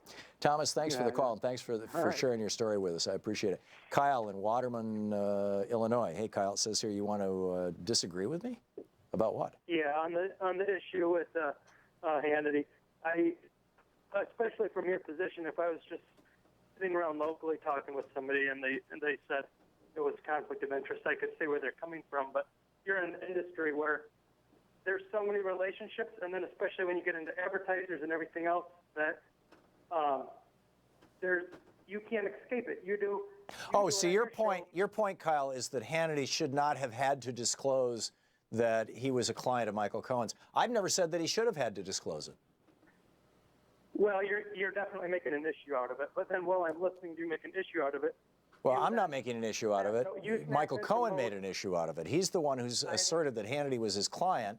Hannity made an issue out of it. He's the one who asserted that Cohen was his lawyer, at least to the judge. Now that the judge has allowed this to be public, he's saying to the public, no, I'm not.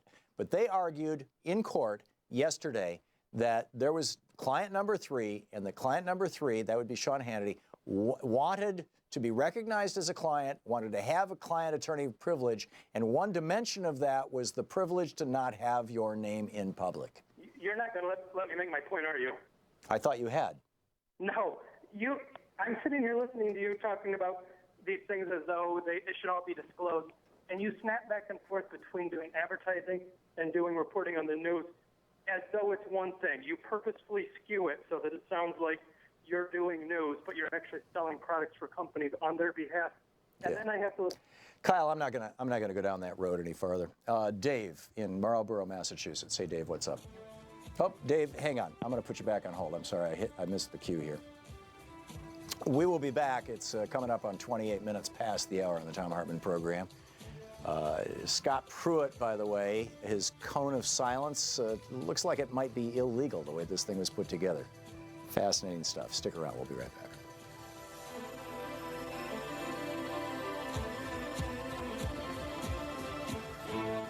You're listening to the Thom Hartmann Program. Call 202-808-9925. Back with more of your calls in the news of the day right after this.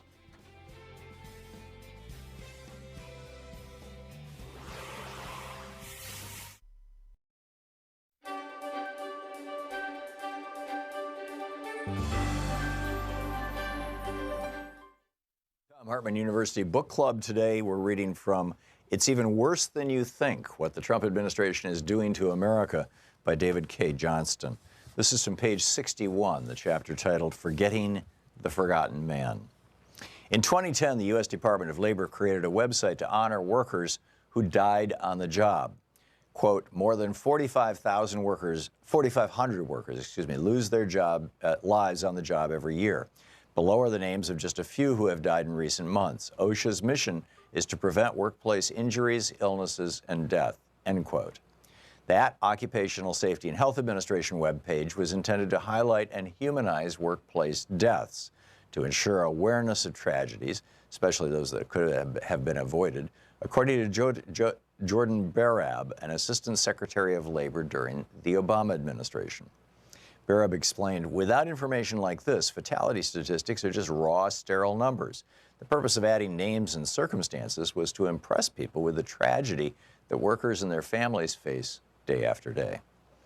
In August 2017, Trump's Labor Department quietly removed the preamble and the names when it killed the web page.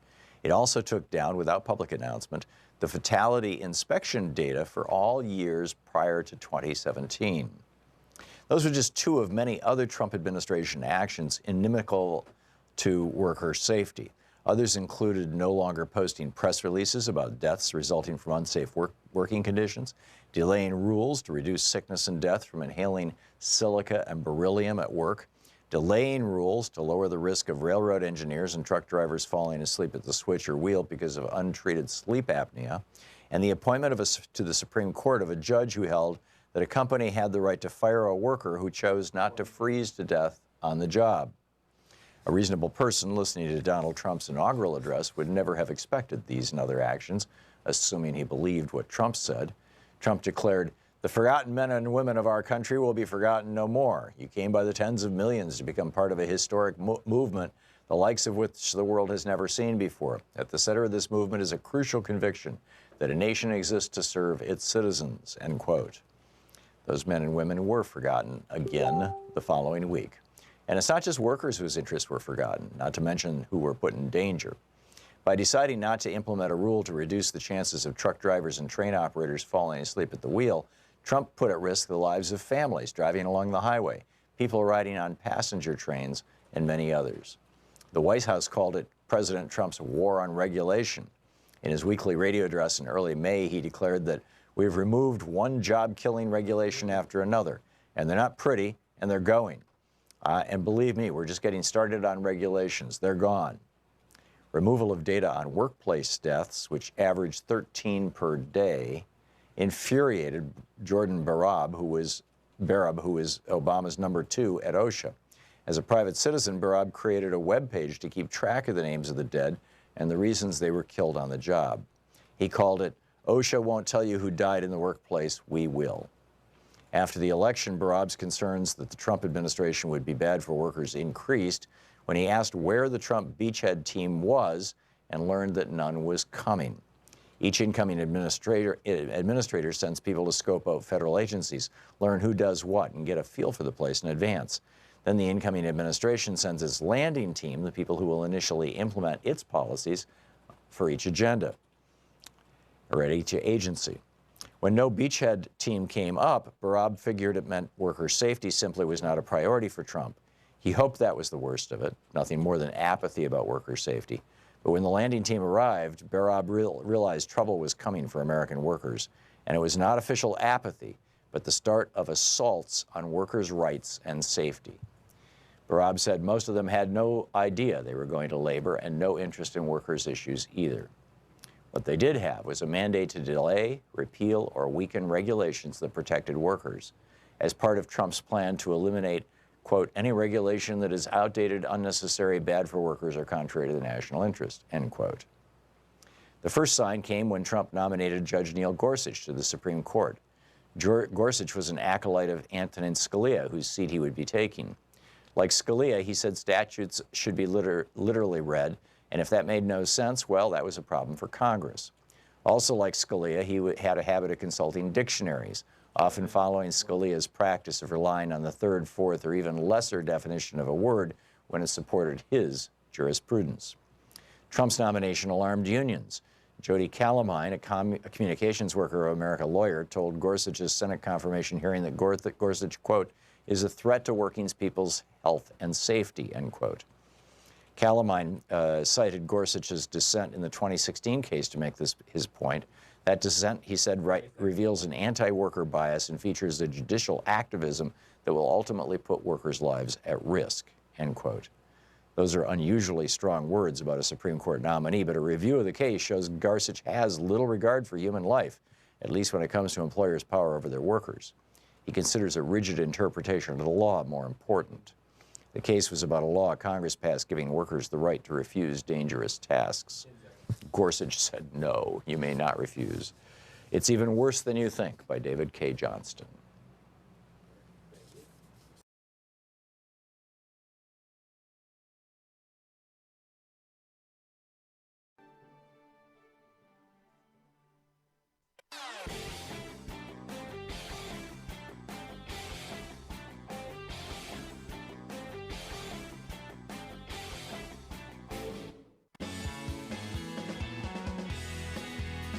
Welcome back. Thom Hartmann here with you, and Tony in Huntsville, Alabama. Hey, Tony, what's on your mind today?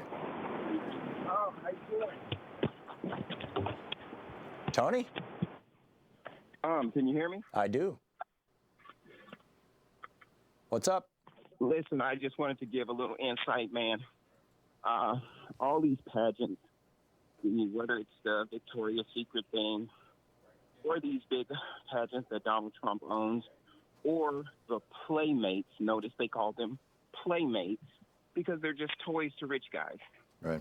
The whole point is they're copying the alpha white male, which is a fictional character called 007, James Bond. He's super rich, unlimited money, the most exotic women the world has ever seen. And they always show the movie, the women coming up out of water, right? Right. That's who they want to be. But they can't do that with their wives who they really care about. So they get a retirement plan called a prenup. So everything else is a playmate. And so the Playboy people are very smart. They're telling these rich guys, these are just toys, and you pay for toys. And well, so I think that's an aspect of our misogynistic culture, of our patriarchal culture. Exactly, but they're for the rich guy. Yeah. Because I don't have a playmate, and you probably don't either. No, I don't. The other part for the record. Okay, the other part of this is Sean Hannity's in trouble. See, Sean Hannity, before he got his bump, he was an hour market in Huntsville, Alabama, in Athens on WVNN. He married his girlfriend before she would go to Atlanta with him where he started getting big money. He don't have a prenup. So the thing that Michael Cohen is not, I'm not dealing with him, is for his wife. That's for his wife. Because, see, look, him and Donald Trump were friends a long time. And you can't hang out with Donald Trump unless you're the alpha male doing what Donald Trump does. And you have to understand, they are very, very close. They being Hannity and Trump. Yes. And Trump's not going to keep you around if you're a coward. You do what I do. You go where I go. You live like I live. And Hannity feels like he's going to be okay. Why? He's a very powerful man. He has access to the president. This is a variation, Tony, what you're describing on something that I'm guessing is probably a universal male experience and maybe a universal female experience in all probability in a slightly different form. And that is, you know, when we were teenagers and hanging out with a bunch of guys, and one of them says, "Hey, you know, let's go set that dumpster on fire," or, you know, "Hey, let's, break into Dad's liquor cabinet," or, "Hey, let's," you know, I mean, whatever. It could be, you know, something small or something large. I mean, it might even be, you know, "Hey, let's go out and break into a liquor store." But whatever it is, there are inevitably people who go along with it who really didn't want to go along with it, but they just get kind of dragged into it and caught up into it like, yeah, I'm a man too. And so you're suggesting that Hannity, by hanging out with Trump, might have gotten dragged into his sexual promiscuity? Exactly. That's exactly the point, because that's all Michael Cohen does. Sean Hannity is a wealthy man. You don't need Michael Cohen to talk about real estate. Yeah, I remember when Hannity got his first big radio contract, it was all over the news that it was a $200 million contract. I mean, this guy, in all probability, particularly after being on television all these years, is worth, you know, if not tens, hundreds of millions of dollars. He can afford the best lawyer's money can buy. Afford whatever he does, but he does not have a prenup. That's his problem. Right. His wife's going to kill him. And Trump does have a prenup that specifies that for either 3 or 4 years he has to be faithful to his wife. And if the Stormy Daniels story is proven true, Melania can take him to the cleaners. Exactly. The problem is Sean Hannity is hanging out with the most powerful man in the world. So he's going to be fine. He just will have his reputation ruined. I mean, totally, because he tries to come across as this clean boy, I'm perfect and all of this, and it's not, and it's going to get shot to heck now. But all of this comes from, like I said, whenever I see a Victoria model and I see those beautiful women, it's like everybody wants the Sports Illustrated issue, which is modeling the James Bond pretty girl coming out of the water thing. Yep. This is just the fantasy of the rich man. This is what they have access to. Right. Best houses, best cars, best equipment, and best girls. And that's all this is. You don't want to call it prostitution? Don't. But even if they pay these women $250,000 or give them $1 million, these billionaires got more money than they can count. That's just nothing. Right. And that's all they think they're there for, is maybe I'll marry a rich guy. He'll give me a little money. I'm not going to get a prenup because that's for his wife. But if I can get something out of it and end up okay and land on my feet, I'm fine. Yeah. That's what I'm saying. And it's a real sad commentary on our society that so many people feel that they are frankly so desperate. You know, one of the stories I was going to do today is about how a significant percentage, you know, fully 6% of kids on college campuses don't have enough to eat. 46% of community college students, 36% of university students struggle to pay for housing and utilities. You know, the University of California found that 40% of UC students suffer food insecurity.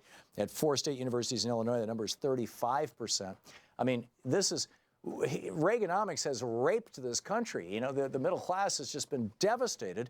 And you know, that's just fine for the billionaires because it gives you lots and lots of freaked out, hungry people willing, you know, men willing to do anything and women willing to do anything, you know, slightly different anythings, but you get the point. One more quick point, Tom. Notice how it works for Donald Trump. He can tell people he grabs somebody's goodies and nothing happens. Right. But Bill Cosby is on trial because it's not for the black man. It is for the elite, upscale white man. It could be, Tony, although I would say that Bill Cosby is part of the elite right now, and I realize that because he's black, he's never really part of the elite. But you know, and I get that. But what he's been accused of is pretty dramatically more than grabbing somebody by the crotch. But your point is, I get your point. I absolutely get your point. Thanks, Tom. Yeah, thanks, Tony. Good talking with you. Dave in Marlboro, Mass. Hey, Dave, what's up? Hey, I wanted to talk to you about the issue of, let's say, witch hunts versus real investigations. Sure. You know, the deal with the witch hunt is you really don't want to find the witch, right? Well, the deal with the witch hunt is that there is no such thing as a witch, and therefore right. it's so you can't find it. Right. You know. Or you do find it, but it's not actually a witch. You know, it's innocent women get caught up. Right, but it's like with Clinton, both Bill and Hillary, Whitewater, got you Monica Lewinsky, which had nothing to do with Whitewater, and Benghazi did absolutely nothing. At the end of the day, they said, well, we're not going to press charges, but it was the drip, drip, drip in the media that just kept it going, and that's why the witch hunt is the witch hunt. But a real investigation, you end up with prosecution, and that's what's happening now with Trump. You've already got people that have been prosecuted, people have been indicted. That didn't happen with anything with Clinton's. So, there's a real difference there. Right. So what you're pointing out is that Trump's claims of a witch hunt are spurious. Yes, yeah. yes. Yeah, got it. I'd recommend one book about the Nazi Germany. It's called Behemoth by Franz Newman. Okay. He lived in Germany at the time. It's an amazing book. Huh. And it's staggering how similar it is to today. Oh, geez. I'll have to check it out. Dave, thanks for the call. Great to hear from you. Joan in Seattle, listening on KBCS. Hey, Joan, what's up? Joan? Okay, let's try Paul in Woodinville, Washington. Hey, Paul, what's up? Well, Tom, the previous caller issue is that attorney-client privilege does not extend to the identity of the client.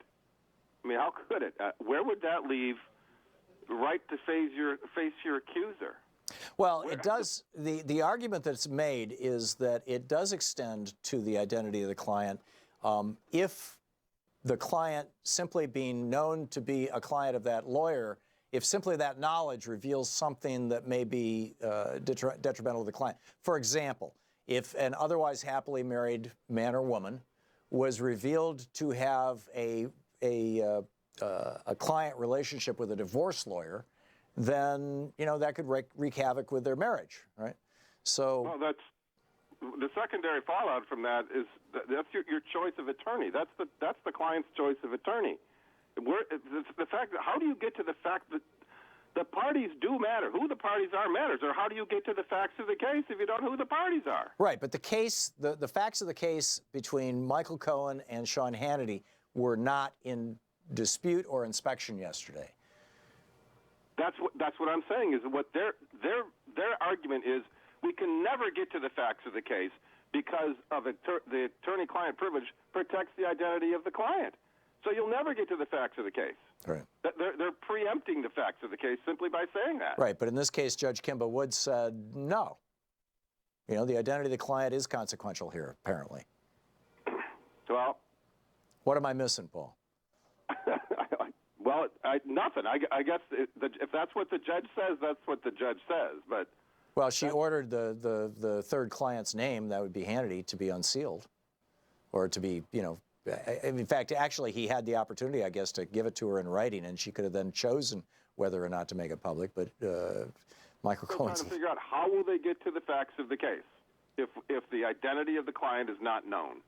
Except that the case of Cohen and Hannity was not being litigated. So they're not trying to get to the facts of that case. That was my point.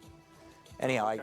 I think there's a certain amount of circular logic here on just in this case. But interesting. Paul, thanks for the call. We'll be right back.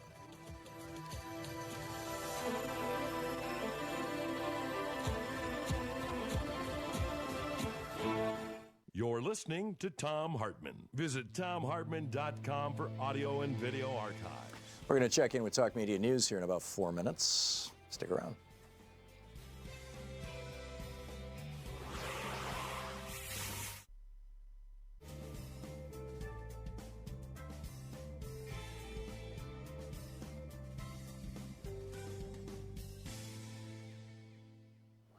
Welcome back. Gary in Chicago. Hey, Gary, thanks for watching Free Speech TV. What's up?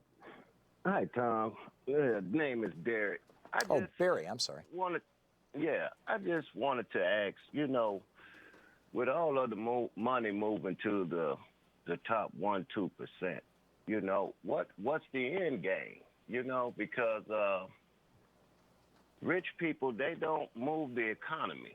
They open up companies and industries and things of that nature, but they don't spend money like the regular Joe does. Right. And go ahead. Well, I was going to tell you what the end game is, but did you want to finish fleshing out that question? Well, Well, I had another thing too, because I'm on disability, trying to live in Chicago on $1,200 a month. Yikes! But every week I see the gas go up in Illinois and Indiana, because I go to Indiana to get my fuel, and it goes up starts on Thursday. By Friday, it's up 6 to 8% or somewhere around that point, and then come Sunday, it goes back down. Isn't that price gouging? I think so. You know, that's certainly demand pricing. You know, whether it's legally price gouging or not, I'm not sure. Gary, with regard to the end game is the world, the society, the economic and political structure that existed in England in the 19th century. If you read Charles Dickens' book, A Christmas Carol, what you find is that, you know, there were the very rich, right? The royal families, the squires, the lords and ladies and whatnot, you know, the people who are worth, in today's dollars, hundreds of millions or billions of dollars. And then there were essentially the middle class, which was the mercantile class. It was shopkeepers, retailers, small business people, lawyers, doctors. That was the middle class in England in the 1900s, or in the 1800s rather. And Scrooge and Marley were part of that middle class. They were small businessmen whose business was so small they could only afford to have one employee. And then below them, you had the working class, which was 90% of the population and was kept in continual, right on the edge of poverty, by maximum wage laws. They actually had, during Dickens' time, and he knew this so well, his father went to debtor's prison. They had maximum wage laws to prevent working class people from breaking into the middle class, to maintain rigid class stratification. And that is the end, in my opinion, that is the end goal of all of these billionaire efforts to impoverish America's working class and middle class, is to create this highly stratified system where the top 1% are what we're seeing right now as the top 1%. People making over $300,000–400,000 a year. The top 1/10 of 1%, people making over $1 million a year. Those people will be basically the rulers of society. But then the middle class of America, instead of being the next 20–25% or 30%, it's going to shrink down to being the next 3 or 4 or 5%. And then the working class, I mean, you've got, you know, roughly half of Americans living just on the edge of poverty. You know, more than half of Americans could not sustain a $1,000 shock economically to their families. And when that becomes 70 or 80% rather than 50%, then you have a cowed populace. You have people who are afraid to speak out. They're afraid to rise up. They're just, you know, Mr. Can you spare a dime? You know, can I please have that job? Please don't fire me. Please don't destroy me. All that kind of stuff. That, in my opinion, Gary, is the end game. Gary, thanks a lot for the call. We'll be back.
Talk media for the sane among us, speaking the truth, multinational corporations we'd really rather you didn't know all about. On the line with us now is Luke Vargas with Talk Media News. This report brought to you by goatsfortheoldgoat.com and Ellen Ratner's new book, Loving What You Do. Luke is the chief foreign correspondent for Talk Media News, based at the United Nations in New York. And you can follow him on Twitter at The Courier. Luke, welcome back to the program. Thank you, Tom. So Shinzo Abe, the Prime Minister of Japan, is arriving today at Mar-a-Lago. What's the story here? I think it's going to be a tougher meeting than many had predicted. I mean, here Shinzo Abe really got a good read on Trump early on. They were some of the first foreign leaders to meet in the Trump era. He was the first. Abe, you had Abe coming to Trump Tower.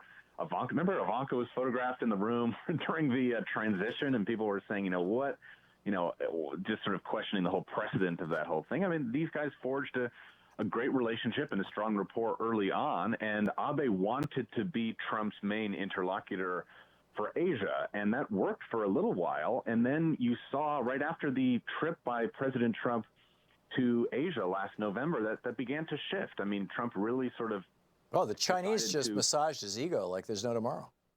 Yeah, that too. And, I was going to say that a major thing that, Abe, I think, is frustrated about is that strong rapport didn't lead to an exemption on the steel and aluminum tariffs, which was a huge sort of insult to him, that, the European Union would get an exemption, that a lot of other world leaders were sort of convincing Trump of why they were strong national security partners and shouldn't be put on that tariff list, and Japan can't make that case. The other one is that there's a lot of unease in Japan right now over not necessarily the intercontinental ballistic missiles, which are going to be perhaps on the table in these U.S.-North Korea discussions, but the sort of shorter range and intermediate range ballistic missiles, which are the main threat to Japan. And they're very nervous that what's going to happen is the U.S. is going to try and get Kim to bargain away the weapons that can strike the U.S. mainland, but not really care about any of the other components of the North Korean military threat that are particularly concerning to Japan.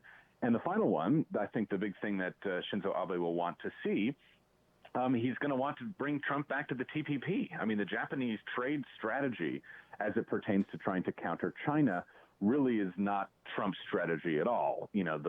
Tariffs, things like that. I mean, you've seen Japan try and present more favorable economic development terms to Southeast Asian countries than China has been through One Belt, One Road. They're sort of trying to go and outcompete China by relying on rule of law and other sort of liberal values that the U.S. was also trying to hold up as a part of TPP. And so they want Trump to come back to that agreement. That will be an interesting line for them to walk. It's not going to be easy to get the United States back into the current version, which is called the CPTPP. So what kind of creative solution might Abe be suggesting in the meetings with Trump over the next few days? It's possible. There's a little rumor going around that the current TPP agreement is going to just sort of stay as is. And what Japan might be talking to its allies about proposing is sort of a separate deal where they kind of take the old TPP agreement and one by one countries each give up one thing, one major concession to the United States, but they don't just hand the United States back all of the pro-U.S. Provisions that were baked into the original TPP. So a highly symbolic agreement where everyone gives up a little. President Trump can say, hey, I've got a better deal because, look, everyone did something that... But Trump has already backed away from saying he'd reconsider the TPP. Yeah, but it doesn't mean the Japanese won't try and get him back in, though. Sure, yeah, whoever talks to him last. Incredibly central for them. So it'll be an interesting meeting. Yeah, amen.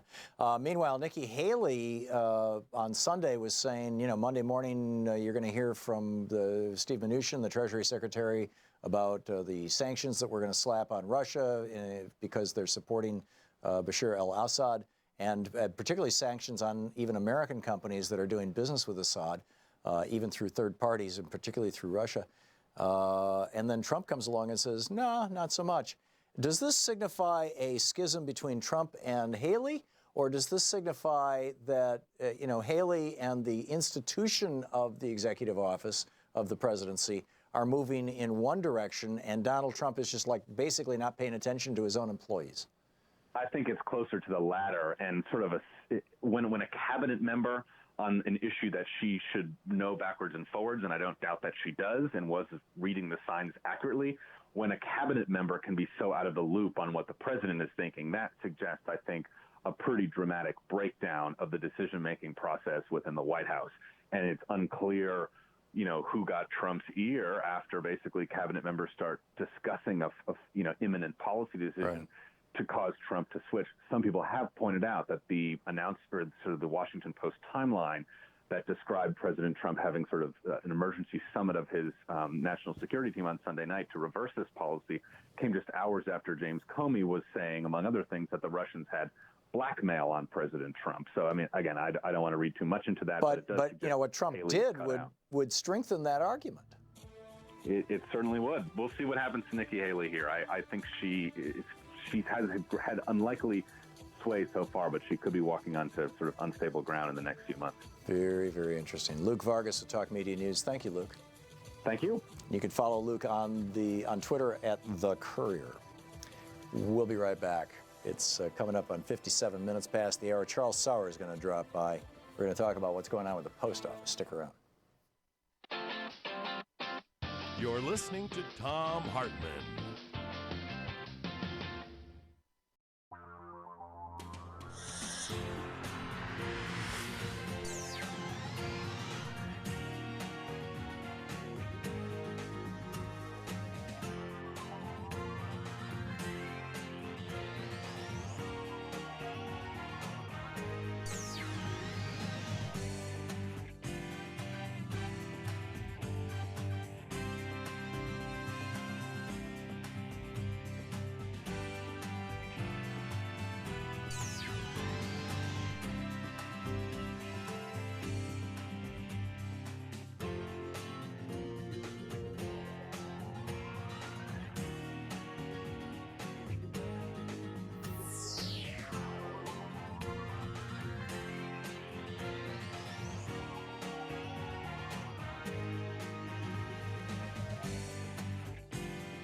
The Thom Hartmann Program is brought to you in part by the Aiden Forecast, an investment newsletter with weekly updates of leading market indicators and a monthly deep dive into what the details of the economy and the markets mean for investors and retirees.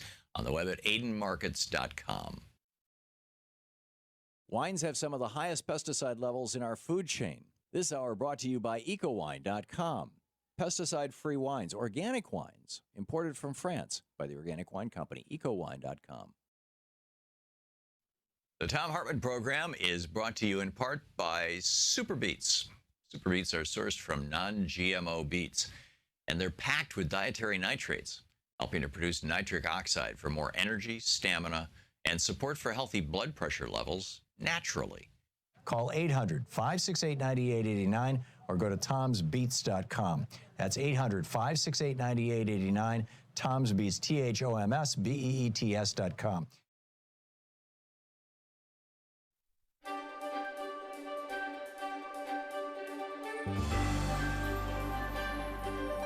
It's the Thom Hartmann University Book Club. Today we're reading from Unequal Protection, How Corporations Became People and How You Can Fight Back by Thom Hartmann.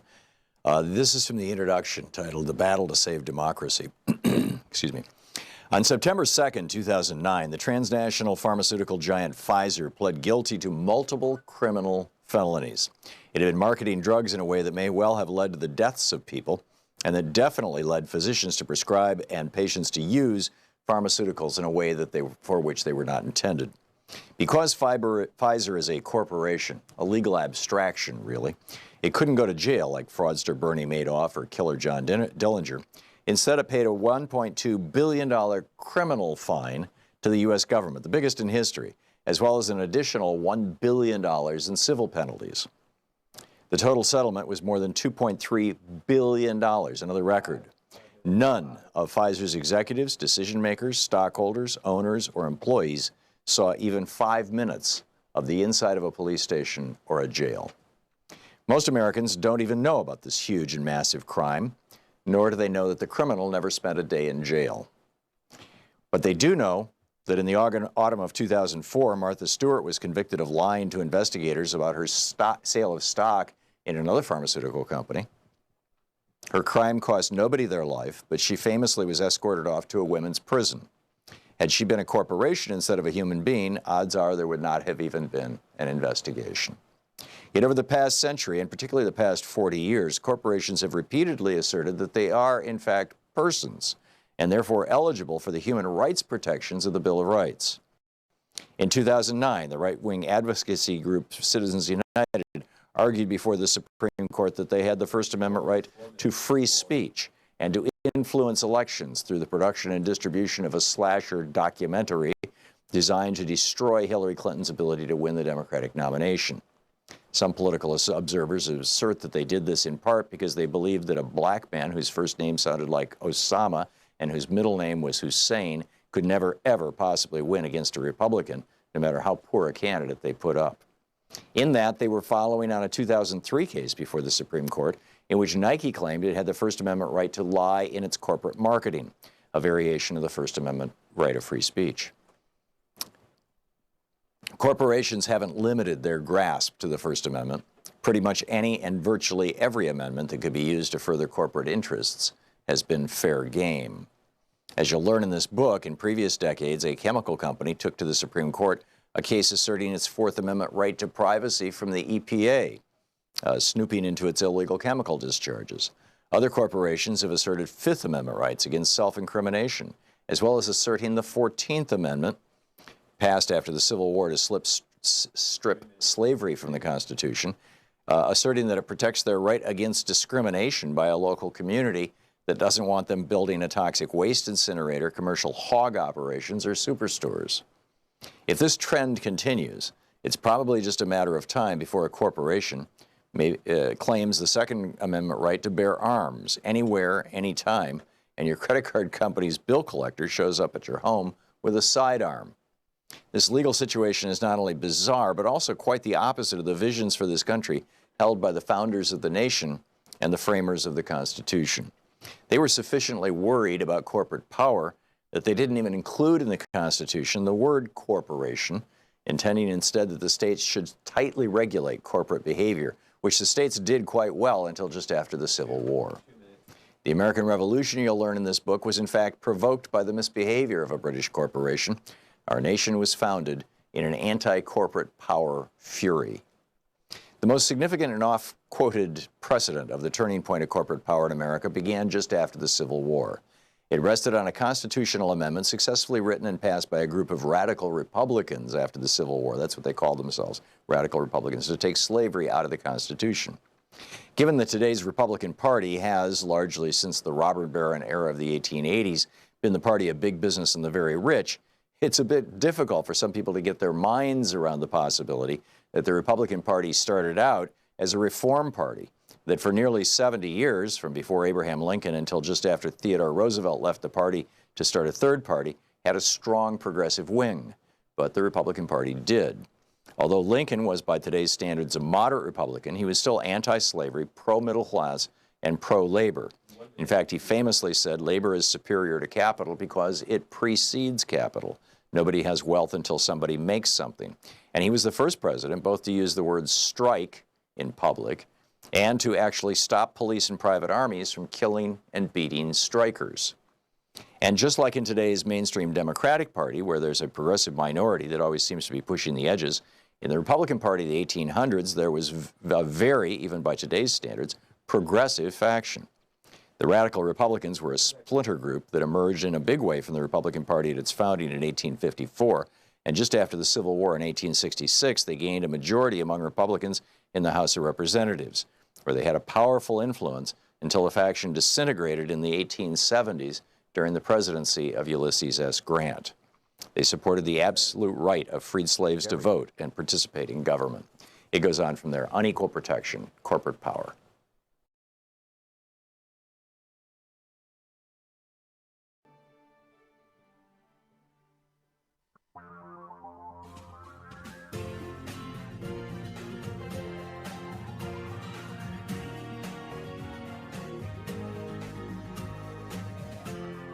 This is the Thom Hartmann Program. Welcome back. Thom Hartmann here with you. Okay, just to bring you up to speed on the status of the post office. The U.S. Postal Service was created by Benjamin Franklin in Philadelphia before this country was a country. It is written into the Constitution. It's in Article 1, Section 8. Congress may appropriate funds for postal roads and post offices. It operates independent of any government money whatsoever. I suppose you could argue that there's some government money in that the post office's buildings and whatnot do not pay taxes, do not pay property taxes, but that would be true if it was FedEx or UPS, if they just cut a deal with local communities, as so often they do, or if it was a nonprofit, which it is. And back in 2006, during the George W. Bush administration, when the Postal Service, which is, by the way, the largest unionized employer in the United States, and also the largest vehicle fleet owner in the United States, in 2005, 2006 was the legislation. In 2005, you will recall, and you can go back and just find these old news articles, the Postal Service was planning on electrifying a large chunk of that huge fleet. They were making good money. They were paying their employees well. You know, they're unionized employees. They get good pay, decent benefits, good pension. And they were going to convert a large number of these postal, delivery trucks, the ones that they do, when they come around your house and drop off the mail, to electric vehicles. I mean, literally hundreds of thousands of them, which would have given a huge jumpstart to the electric vehicle industry. So the fossil fuel industry and FedEx and UPS all got together and said, we've got to destroy the post office. And so the Republicans passed legislation in 2006. It was called the Postal Accountability legislation. Postal Accountability and Enhancement Act is the actual name. And which said that the post office had to set aside $5 billion a year, every year, forever, to pay for the retirement health care costs. This is assuming that we don't ever go to single-payer health care, right? To pay for the retirement health care costs of postal workers 75 years in the future. In other words, this is just a way of locking up $5 billion a year from the post office so that they could not use that money to buy electric vehicles, and so that they might have to start cutting the wages and benefits of their unionized employees. And it's been quite successful. The post office has been losing money ever since 2006, although they're still, they are still not taking any government funds. So all of this in the context of, UPS and FedEx want, as every company does. I mean, the whole privatization thing is, hey, let's give a road to an Australian company that runs toll roads. Well, let's give them an existing road that, it's a government asset. Let's give UPS and FedEx the government assets of post offices all over the country. This is a huge give. So on the line with us is Charles Sauer. Charles is the libertarian economist and president of the Market Institute. He's author of the new book, Profit Motive, What Drives the Things We Do, out yesterday. Actually, it was out a couple weeks ago, I think. MarketInstitute.org is the website. You can tweet him at Charles Sauer, S-A-U-E-R. Charles, welcome back to the program. Thanks for having me on, Tom. So given the background and the story here, and that the post office has been part of our commons literally since the founding of our republic and before, why would anybody want to privatize the post office? Well, I mean, I don't think you want to keep any business around just because it was historically there, or we would still have people wandering the streets trying to light electric lamps with their gas torches, and we would have chambermaids trying to take out chamber pots from places where they aren't. But where you and I do kind of agree on this issue is the kind of the cronyism angle, where it's really FedEx and UPS and a couple of the other companies. I don't think it's as much that they want to hurt the USPS or the Postal Service, but realistically, I think that they're going after Amazon and trying to grab a lot of the growing market, which is the package delivery. But, I mean, USPS also has a monopoly, which I think you oppose monopolies. I think you've opposed different monopolies on first-class mail. So I think that even you would likely be for at least opening up that monopoly and allowing other people to carry mail as well. I don't think a monopoly is good in any industry. I don't think that would work. What you have is UPS and FedEx using the post office for last-mile services. The post office is at a discount, providing to them the ability to deliver things into rural areas, number one. And number two, I would say it's not really a monopoly. I mean, there is. I can't tell you the number of times that I have taken a letter or a contract or whatever would normally be first-class mail and stuck it into a FedEx or a UPS, overnight delivery envelope or even a 2-day delivery envelope. That is arguably first-class mail. Now, technically, that's against the law, but nobody's enforcing that. So, to say that they have a monopoly, nah, I don't think so. Well, I mean, that's kind of funny. I mean, there's nobody necessarily enforcing that unless you're coming down to having a big business transaction or you are trying to actually accomplish a business transaction. And then that isn't just a made-up monopoly. That's a realistic monopoly. No, we used to have, when I owned an ad agency in Atlanta, we had a contract with FedEx, and because we would send, proofs to our customers. We would send, I mean, there's a lot of stuff that an ad agency needs to physically transmit. And, typically that would have gone by U.S. first-class mail. We used FedEx instead. Let me give you another area where we agree, though, and this is one of those things where, the cronyism gets mixed up with Republicans, or it's actually called a Baptist and bootlegger dilemma, where the bootleggers are kind of FedEx and UPS, and they're not going to be the sympathetic role in here. But the Baptists here are the Republicans and the small government, which I usually side with. So they make this privatization claim on the USPS, but realistically, by having them fund their retirement 70 years in advance, it's just a way, as you pointed out, to kind of undermine the USPS. Now, I think the free market will eventually, create their own privatization of the USPS. As you pointed out, businesses or people are currently moving away from using some of the first-class mail services and going around that. I think laws will change to do that. But, as prices keep increasing and therefore lowering margins for companies, you will see more and more automation of services and people figuring out the last mile. I mean, but here's the problem, Charles. Has heard of the drone services. Right, but here's the problem. It's all well and good for me as a businessman, with access to money, to say, oh yeah, I use FedEx instead of the Postal Service all the time, or UPS. I prefer UPS. It's a unionized company. FedEx is not. In fact, they're aggressively anti-union. But the reality is that I'm part of the elite, essentially, as a business person, as are you.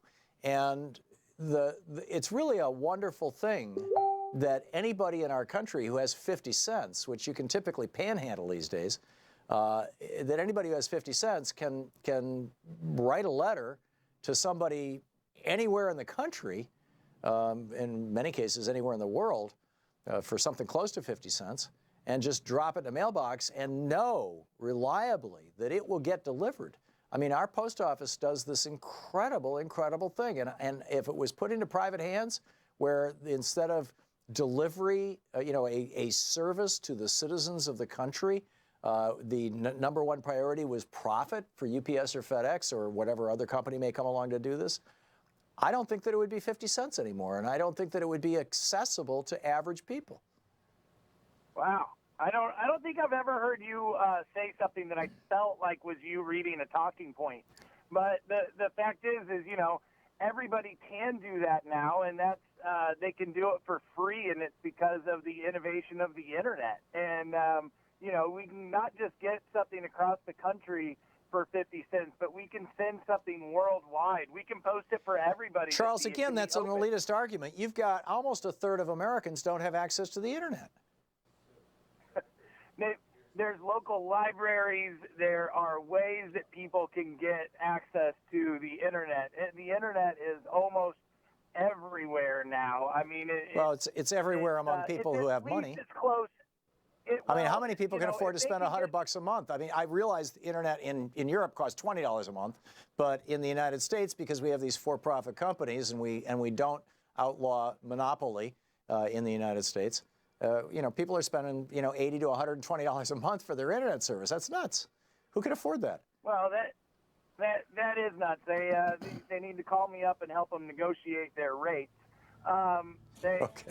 The point is that that's ridiculous. But you can go down to your local library and actually mail an envelope. And so when you say at the country's founding, people still had to go down to the post office to mail their packages. Now maybe the delivery is to the individual mailbox. But the fact is that shouldn't be a monopoly. UPS, FedEx, and everybody should be able Charles. Is the Thom Hartmann Program. Sorry, we ran right over the break here. Charles Sauer, marketinstitute.org, his new book, Profit Motive. Thanks, Charles.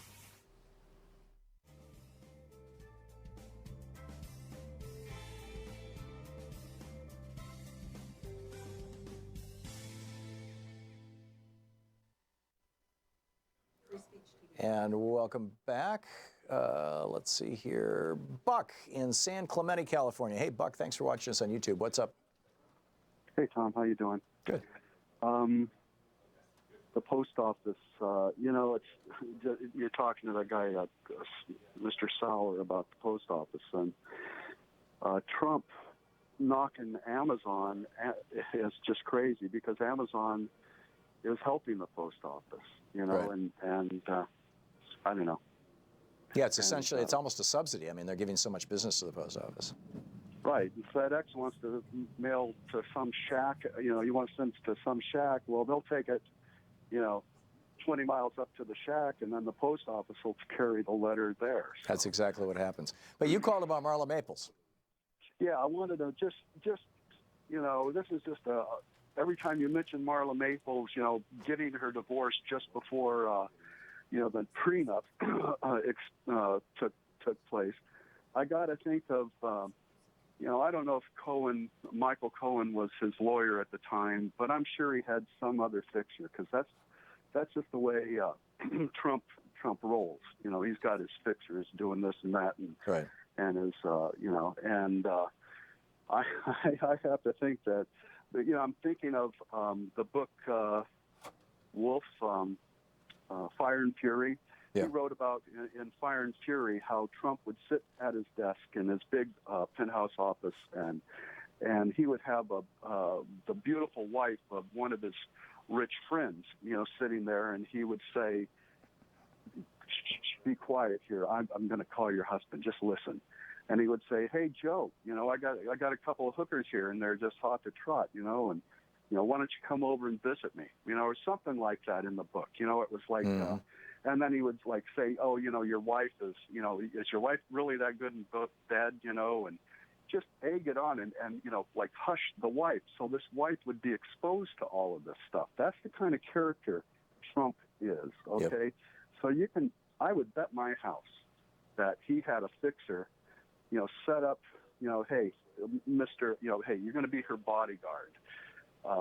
And for $500,000, Mr. Bodyguard, you make her fall in love with you, and who? Well, then it was Marla Maples' bodyguard that she had the affair with, wasn't it? Just 3 months before the prenup ran out. Yeah. You think that Trump set that up? Yeah. Whoa. It hadn't even occurred to me, but I don't think like Donald Trump. Well, sometimes I go in the gutter. Yeah, I didn't mean that as a slap on you, Buck. I'm sorry. I know. The way it came out. Hey, well, no, I'm kidding you. One other thing, the Dems need the better deal. That sucks. Yeah. And Tom, you're an old ad guy just like me. One of the hottest brands in America was Coca-Cola. Okay, and one of their hottest campaigns was "It's the real thing." Yep. Okay, and the Democrats. You talk about the New Deal. It's the real deal. You're absolutely right. We've stuck with it. We are the real deal. You're absolutely right, and that is the best. That's the best one I've heard so far, Buck. Medicare, civil rights, 40-hour work week, labor unions, child labor laws, Head Start. We got them all. We're the real deal. Yeah, amen. Buck, that's brilliant. Thank you very much for the call. It's great to hear from you. We'll be back. It's coming up on 21 minutes past the hour.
So welcome back.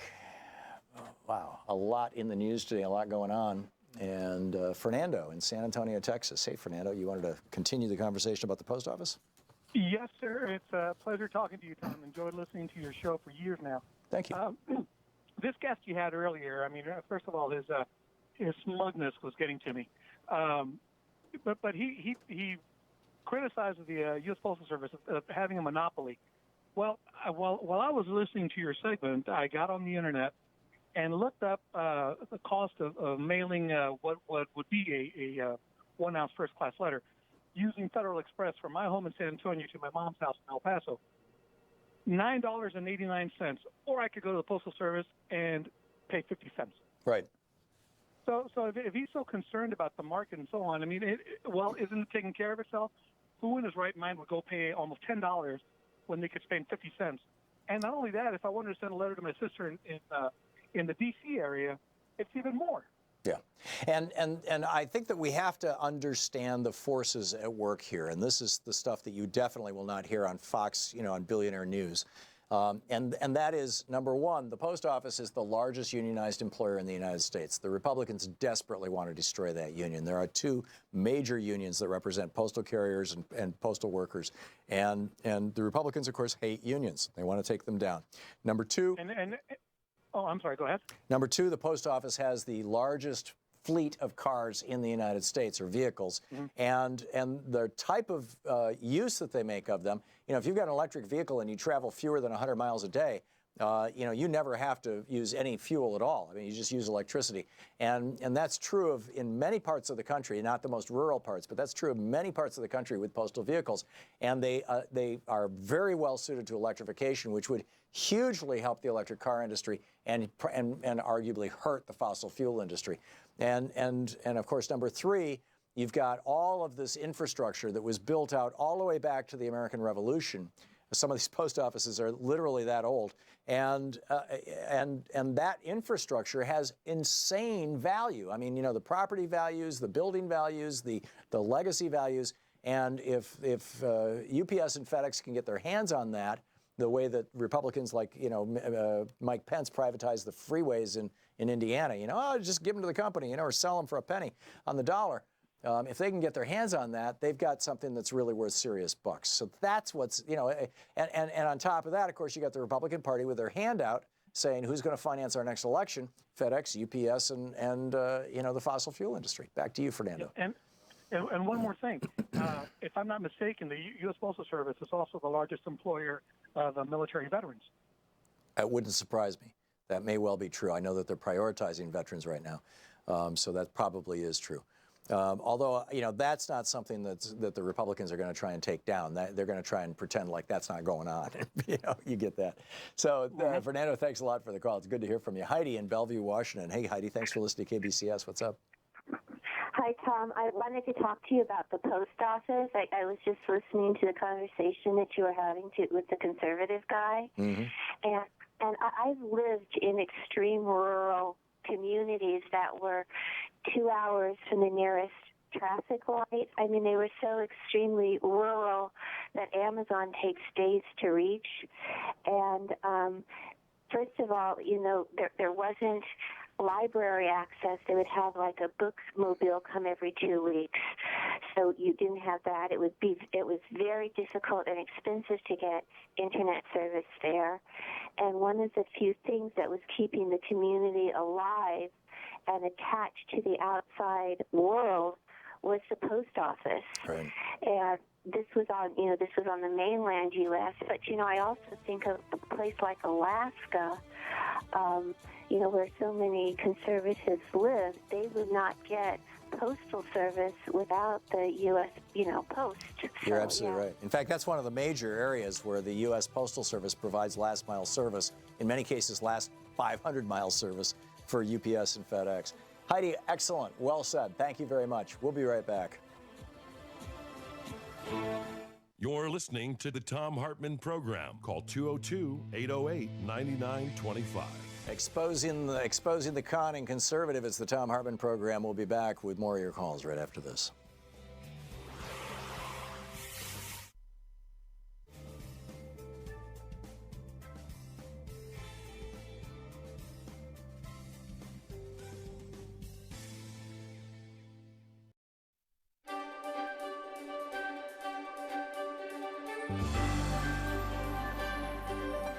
It's the Thom Hartmann University Book Club. Today we're reading from Unequal Protection, How Corporations Became People and How You Can Fight Back by Thom Hartmann.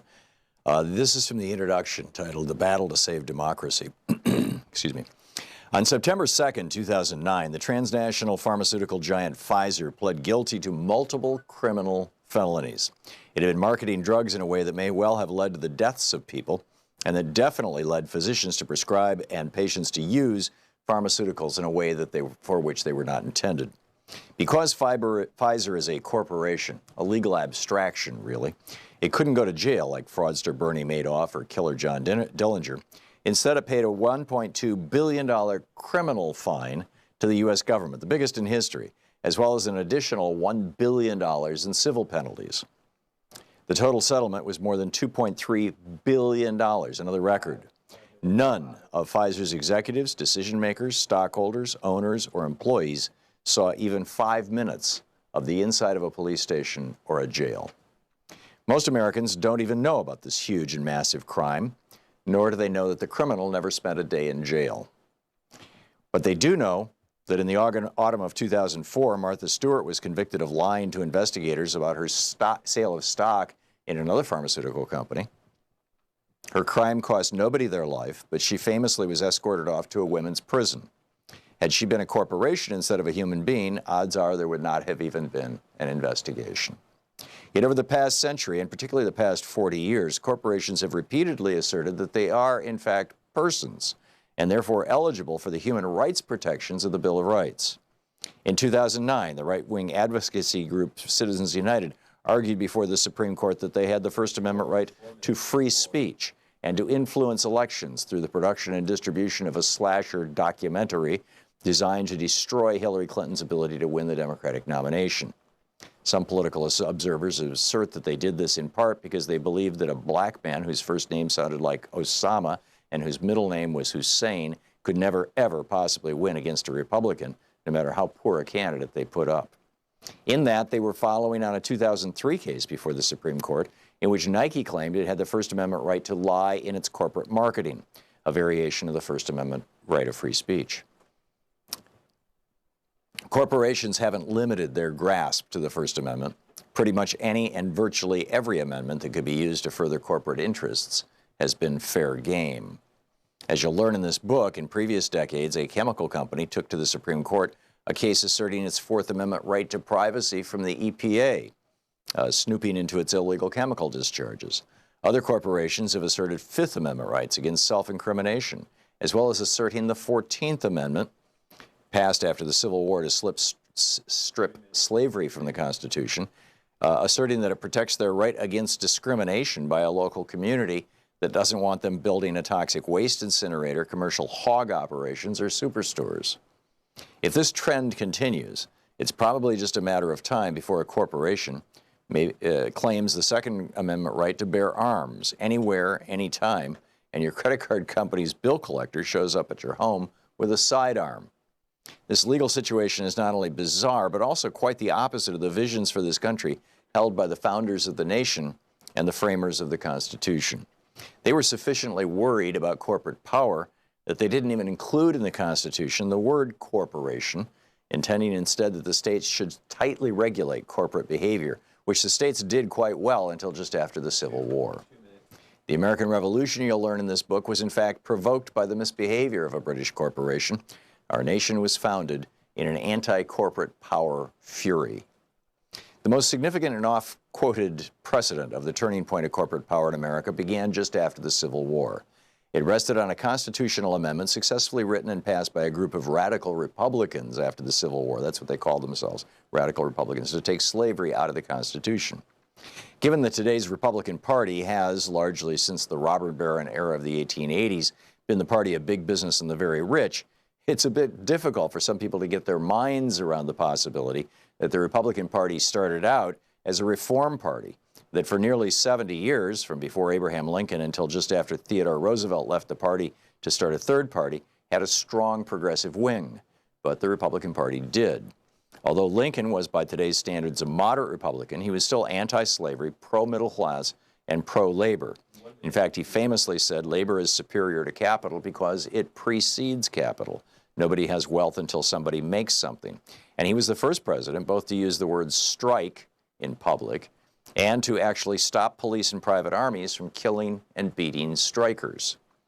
And just like in today's mainstream Democratic Party, where there's a progressive minority that always seems to be pushing the edges, in the Republican Party of the 1800s, there was a very, even by today's standards, progressive faction. The radical Republicans were a splinter group that emerged in a big way from the Republican Party at its founding in 1854.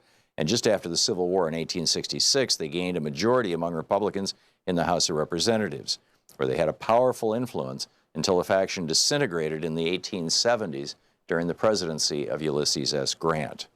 They supported the absolute right of freed slaves to vote and participate in government. It goes on from there. Unequal protection, corporate power.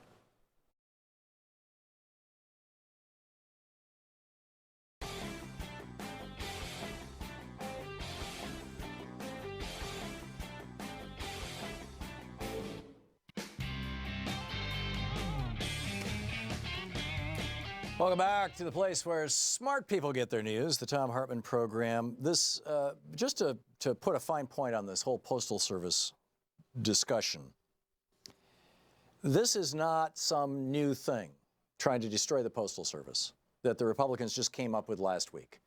This has been a concerted program and a concerted effort of their part since 2005, since the Post Office got on its high horse and talked about having electric vehicles. That was the beginning.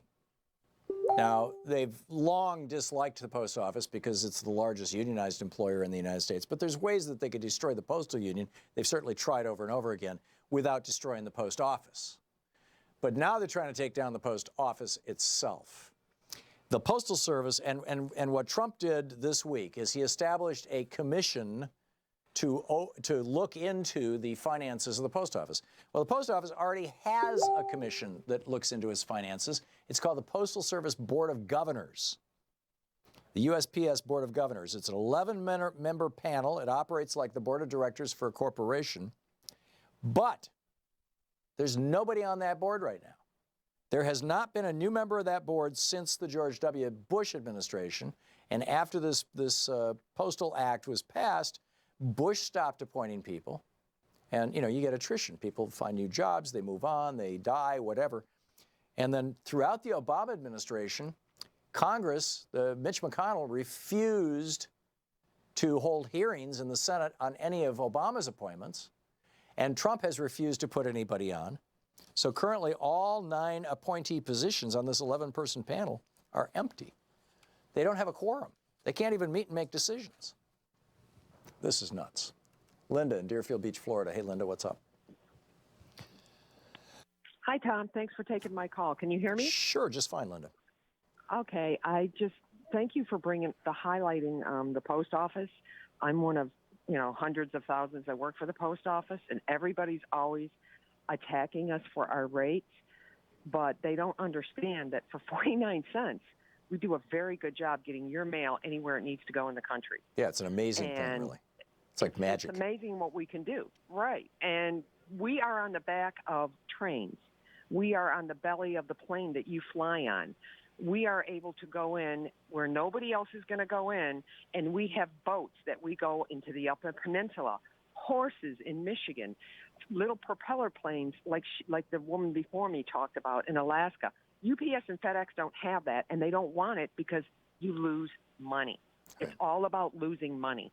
And if they can show that, we can do it, but they can jack their rates up, and that's not fair to the consumer cannot afford $16 for a letter to go from one place to the next. It doesn't make any sense. Yep. Yeah, I mean, they might be able to afford that once a year, but, if you want to regularly correspond with Grandma, and Grandma doesn't have the internet, then, your only option is first-class mail, and 50 cents, 49 cents is a deal. Right, and it's not only that. You know how many lives we save? Because we're there at that house every day, and Grandma didn't pick up her mail. Something's going on, I always knock on my customer's door to make sure that she's okay. Are you okay, honey? You didn't fall? I mean, there are things that we have the largest food drive in the nation every May, that Saturday before Mother's Day.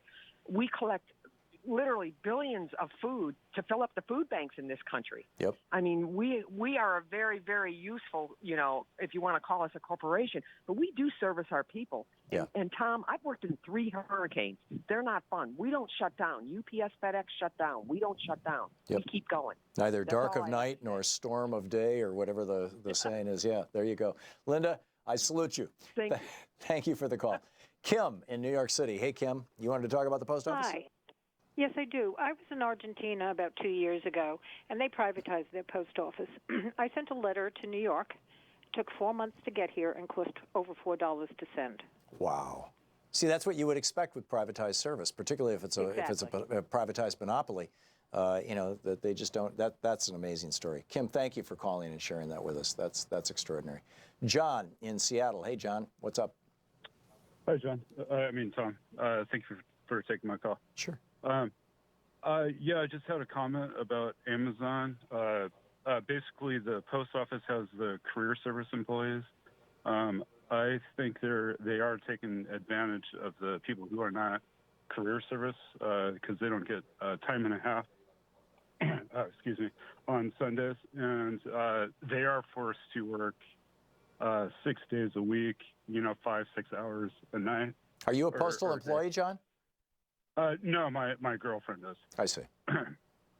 So I just wanted to point that out. They don't have the same benefits as the. But whatever benefits they have, John, they negotiated with their union in good faith. So what's wrong with that? That is true, but that was also negotiated during the recession, and the recession is obviously over. I see. Okay. Well, thank you. Your comments are registered. Joan in Seattle. Hey, Joan, what's on your mind? Hi. I'm calling about James Comey. I was, thinking of buying his book when it came out today, but I heard him answer questions on ABC, Mr. Stephanopoulos. Right. Program. And I was disturbed by his answers. I wonder what your take is on that. When he said that he, for example, stayed in the Oval Office when Trump excused everyone else, and he knew that was inappropriate, yet he stayed. He agreed to, he pledged honest loyalty to Trump, even though he said the situation felt like a mafia-like a conversation where a mafia boss is demanding loyalty. But Trump was his boss. I mean, it's like if you're working in a big corporation and the CEO says, "I want to have a conversation with you," you don't say no. Okay. I mean, Comey to me comes across as way too sanctimonious, and the damage that he did to Hillary Clinton's campaign when he was also in the middle of an investigation of Donald Trump, and he did not reveal that, I think is so wrong. And he, in my opinion, he does not have the moral high ground. I like the fact that he's attacking Trump just because I think that Trump is bad for America. But we have to see this for what it is. This is a guy who thinks that he's God's gift to humanity at some level, and he's not. He's just another guy. So I feel that Stephen Colbert, who's seems to be very excited to have James Comey on his show tonight, is helping James promote his book, and yet James is not someone we can admire. I don't like that the person who helped me deal psychologically with the trauma of Trump being elected is now promoting this fellow that helped Trump be elected. Yeah, he's also the guy who prosecuted Martha Stewart. Excuse me, Joan. Go for it. So I would hope that Colbert would decide not to interview him tonight. Yeah. And I wrote to ABC and suggested that. And if enough other people suggested it, for me, it tarnishes Stephen Colbert forever if he helps James Comey promote his book. Yeah. Unless he can get something out of it, if he can get him to say something or do something that he wouldn't have otherwise said or done. But I suspect you're right. Joan, thanks for the call. Patrick in Grover Beach, California. Hey, Patrick, what's up? Hi, Tom. My comment was about the post office. I remember some years ago, and I wish I could describe it better than that. I watched a documentary of these ideologues that had taken over the post office. In the documentary, these people came in and thoroughly disrupted the workforce in the actual buildings of the post office. And you're talking about people, I knew a lot of postal workers way back then, that were, like PTSD veterans of Vietnam. And they're coming in and they're given a designated area that they can't leave. They have to report all of their pee breaks to a supervisor, and it was just a general onslaught. Not only against, that person was actually on television, and so many people that I talked to were on the edge Vietnam vets who'd gotten that little civil service bump in order to get the job. Right. And this is like pre-2005, but thank you very much for telling me about the oil industry and what they had to do with it. Oh, yeah. But this onslaught is like what they did to the Wobblies. Yep. One reason they went after the Wobblies was because the Wobblies wanted everybody in the world to get a raise. Yep, absolutely right. Well said, Patrick. Thank you. Brian in Fort Collins, Colorado. Hey, Brian, you wanted to talk about Mr. Cohen, Michael Cohen? Or Cohn, to quote Sean Hannity? Yeah, whatever it is. I do want to say quickly that I appreciated your reading from Nancy McLean's book. I think that's such an important book. Thank you. But what I wanted to say about Michael Cohen is, and maybe somebody has brought this up, but I would really like to see somebody follow the money with regard to this guy. Where does he get $130,000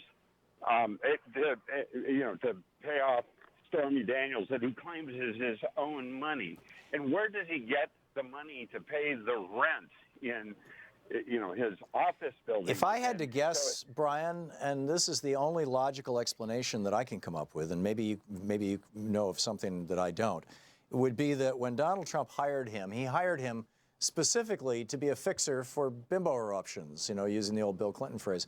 And, knowing that there would be multiple ones because Donald Trump can't keep it in his pants and can't go more than 6 months, apparently, without getting it on with somebody.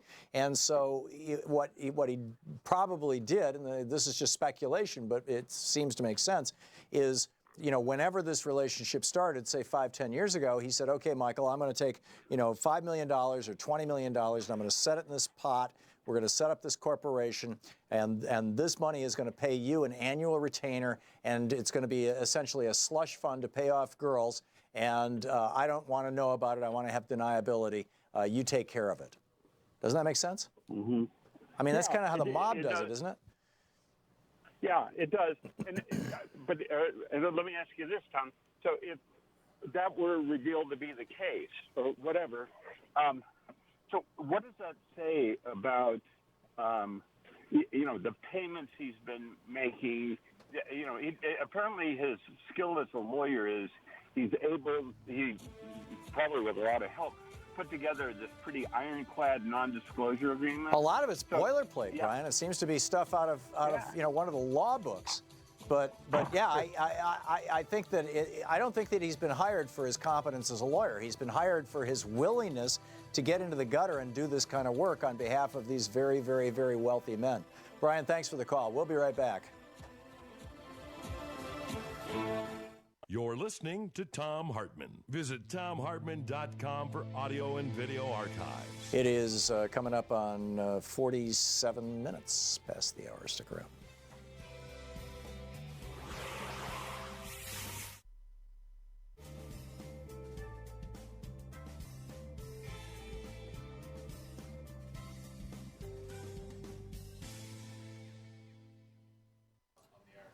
I see. Welcome back. Let's see here. Alice in Hobbs, New Mexico. Hey, Alice, what's on your mind today?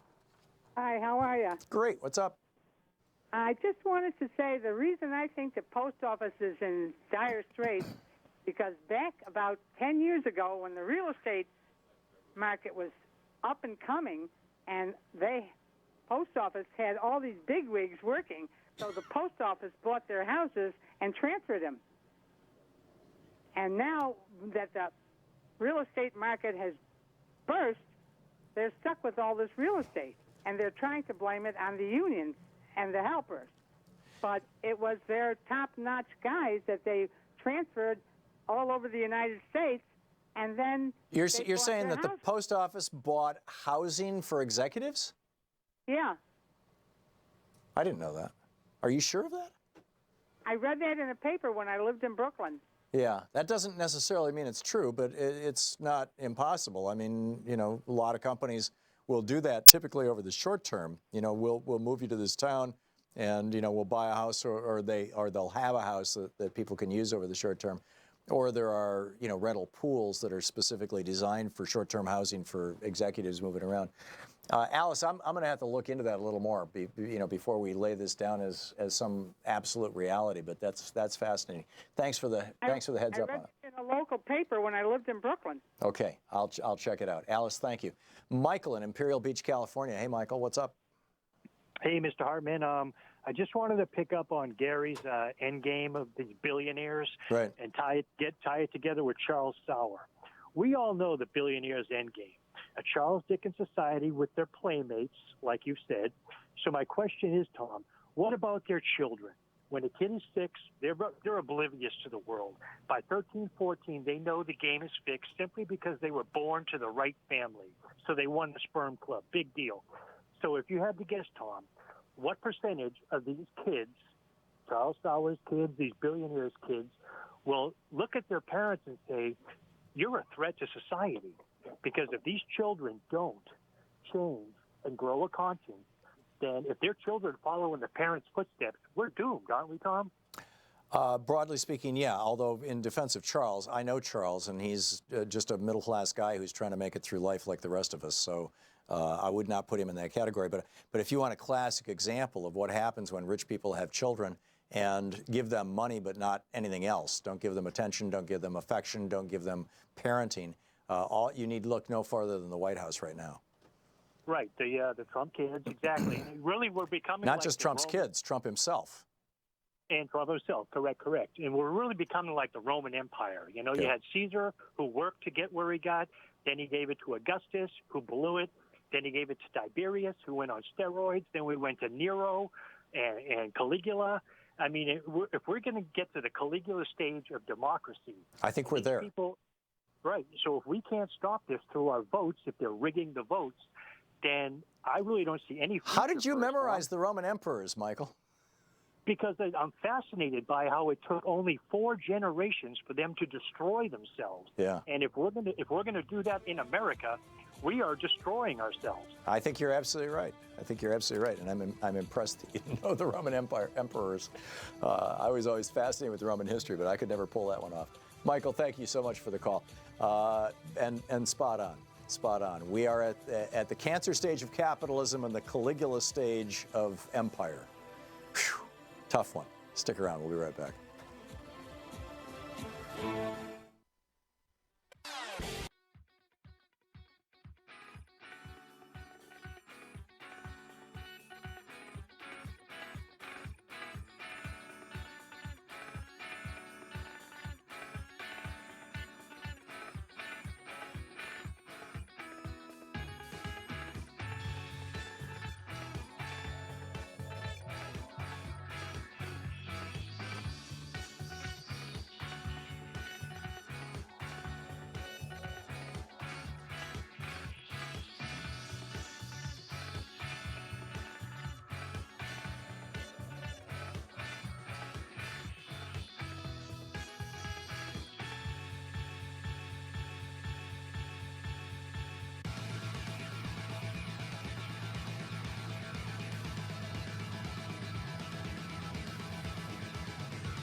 It's your media support group for We the People, the Thom Hartmann Program, and Roland in Minneapolis. Hey, Roland, thanks for listening to AM 950. What's on your mind?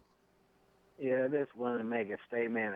I think that the post office may be the largest employer of African Americans.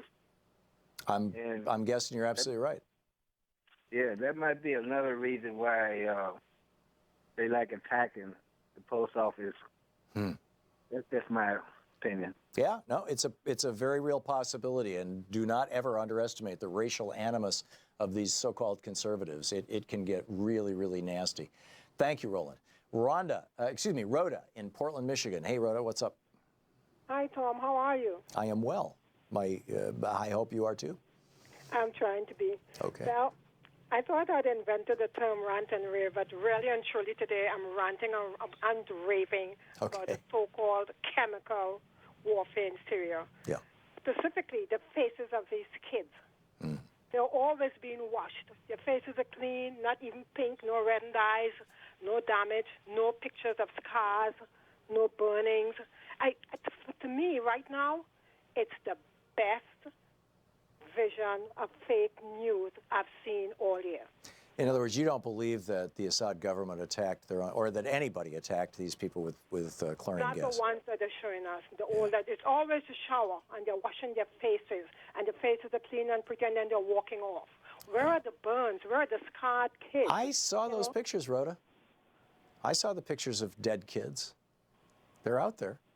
I mean, they don't show them much on TV because they have a policy of not showing dead people, but you can certainly find them online. And, you know, from UN sources.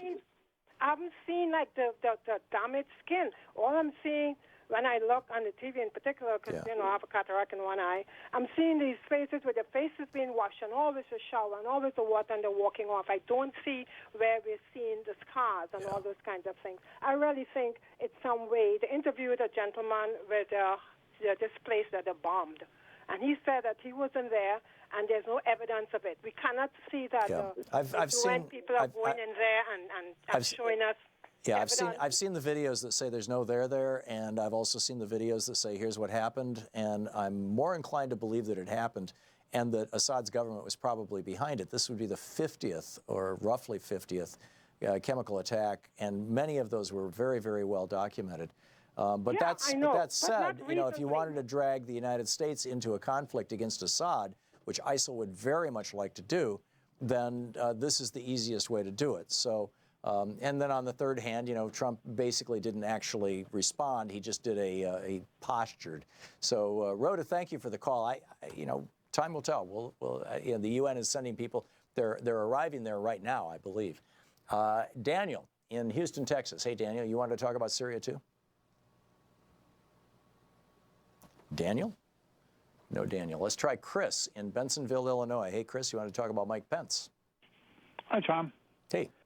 After we remove El Diablo, what can we expect from Pence? What do you mean? Is he you mean like what kind of conservative is he? Well, he's an anti-abortion, anti-woman conservative. I mean, we know that. Okay. I don't know anything about him. Oh, you don't? Oh, he was the governor of Indiana. He is before that he was a member of Congress, and before that he was a right-wing talk show host. And his main claim to fame is that he's a super Christian who will not eat a meal with anybody other than his wife, any woman other than his wife, and that he is gung-ho to ban abortion nationwide, period, you know, under all circumstances and all that kind of stuff. So, Chris, I got to move along, but John in Waldport, Oregon. John, the last minute's yours. What's on your mind? Hey, the last good morning, half a minute. Okay, my question: why did Weiner have all of Clinton's emails on his laptop? Because his wife's computer backed up to his laptop, and it was part of the automatic backup process. And his wife was included on most of those emails because she was Secretary Clinton's assistant. Okay. That's how it happened. And I know that you know that's absolutely been reported as fact in the media. So nothing nefarious there, John. And that's why they were just duplicates. They were ones that Huma Abedin had, you know, that arguably shouldn't have had, or actually legitimately should have had. It shouldn't have ended up on Anthony Weiner's computer. But that's a whole other thing. Thanks so much for being with us today. We'll be back tomorrow. In the meantime, don't forget democracy is not a spectator sport. It requires you. So get out there, get active, tag, you're it. Have a great afternoon, evening, whatever it may be for you, and we'll see you tomorrow.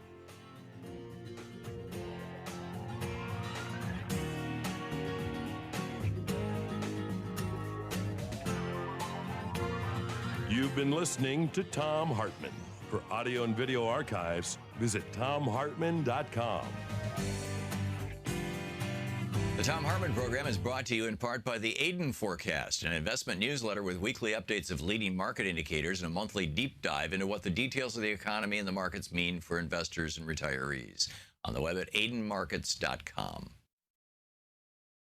Wines have some of the highest pesticide levels in our food chain. This hour brought to you by ecowine.com.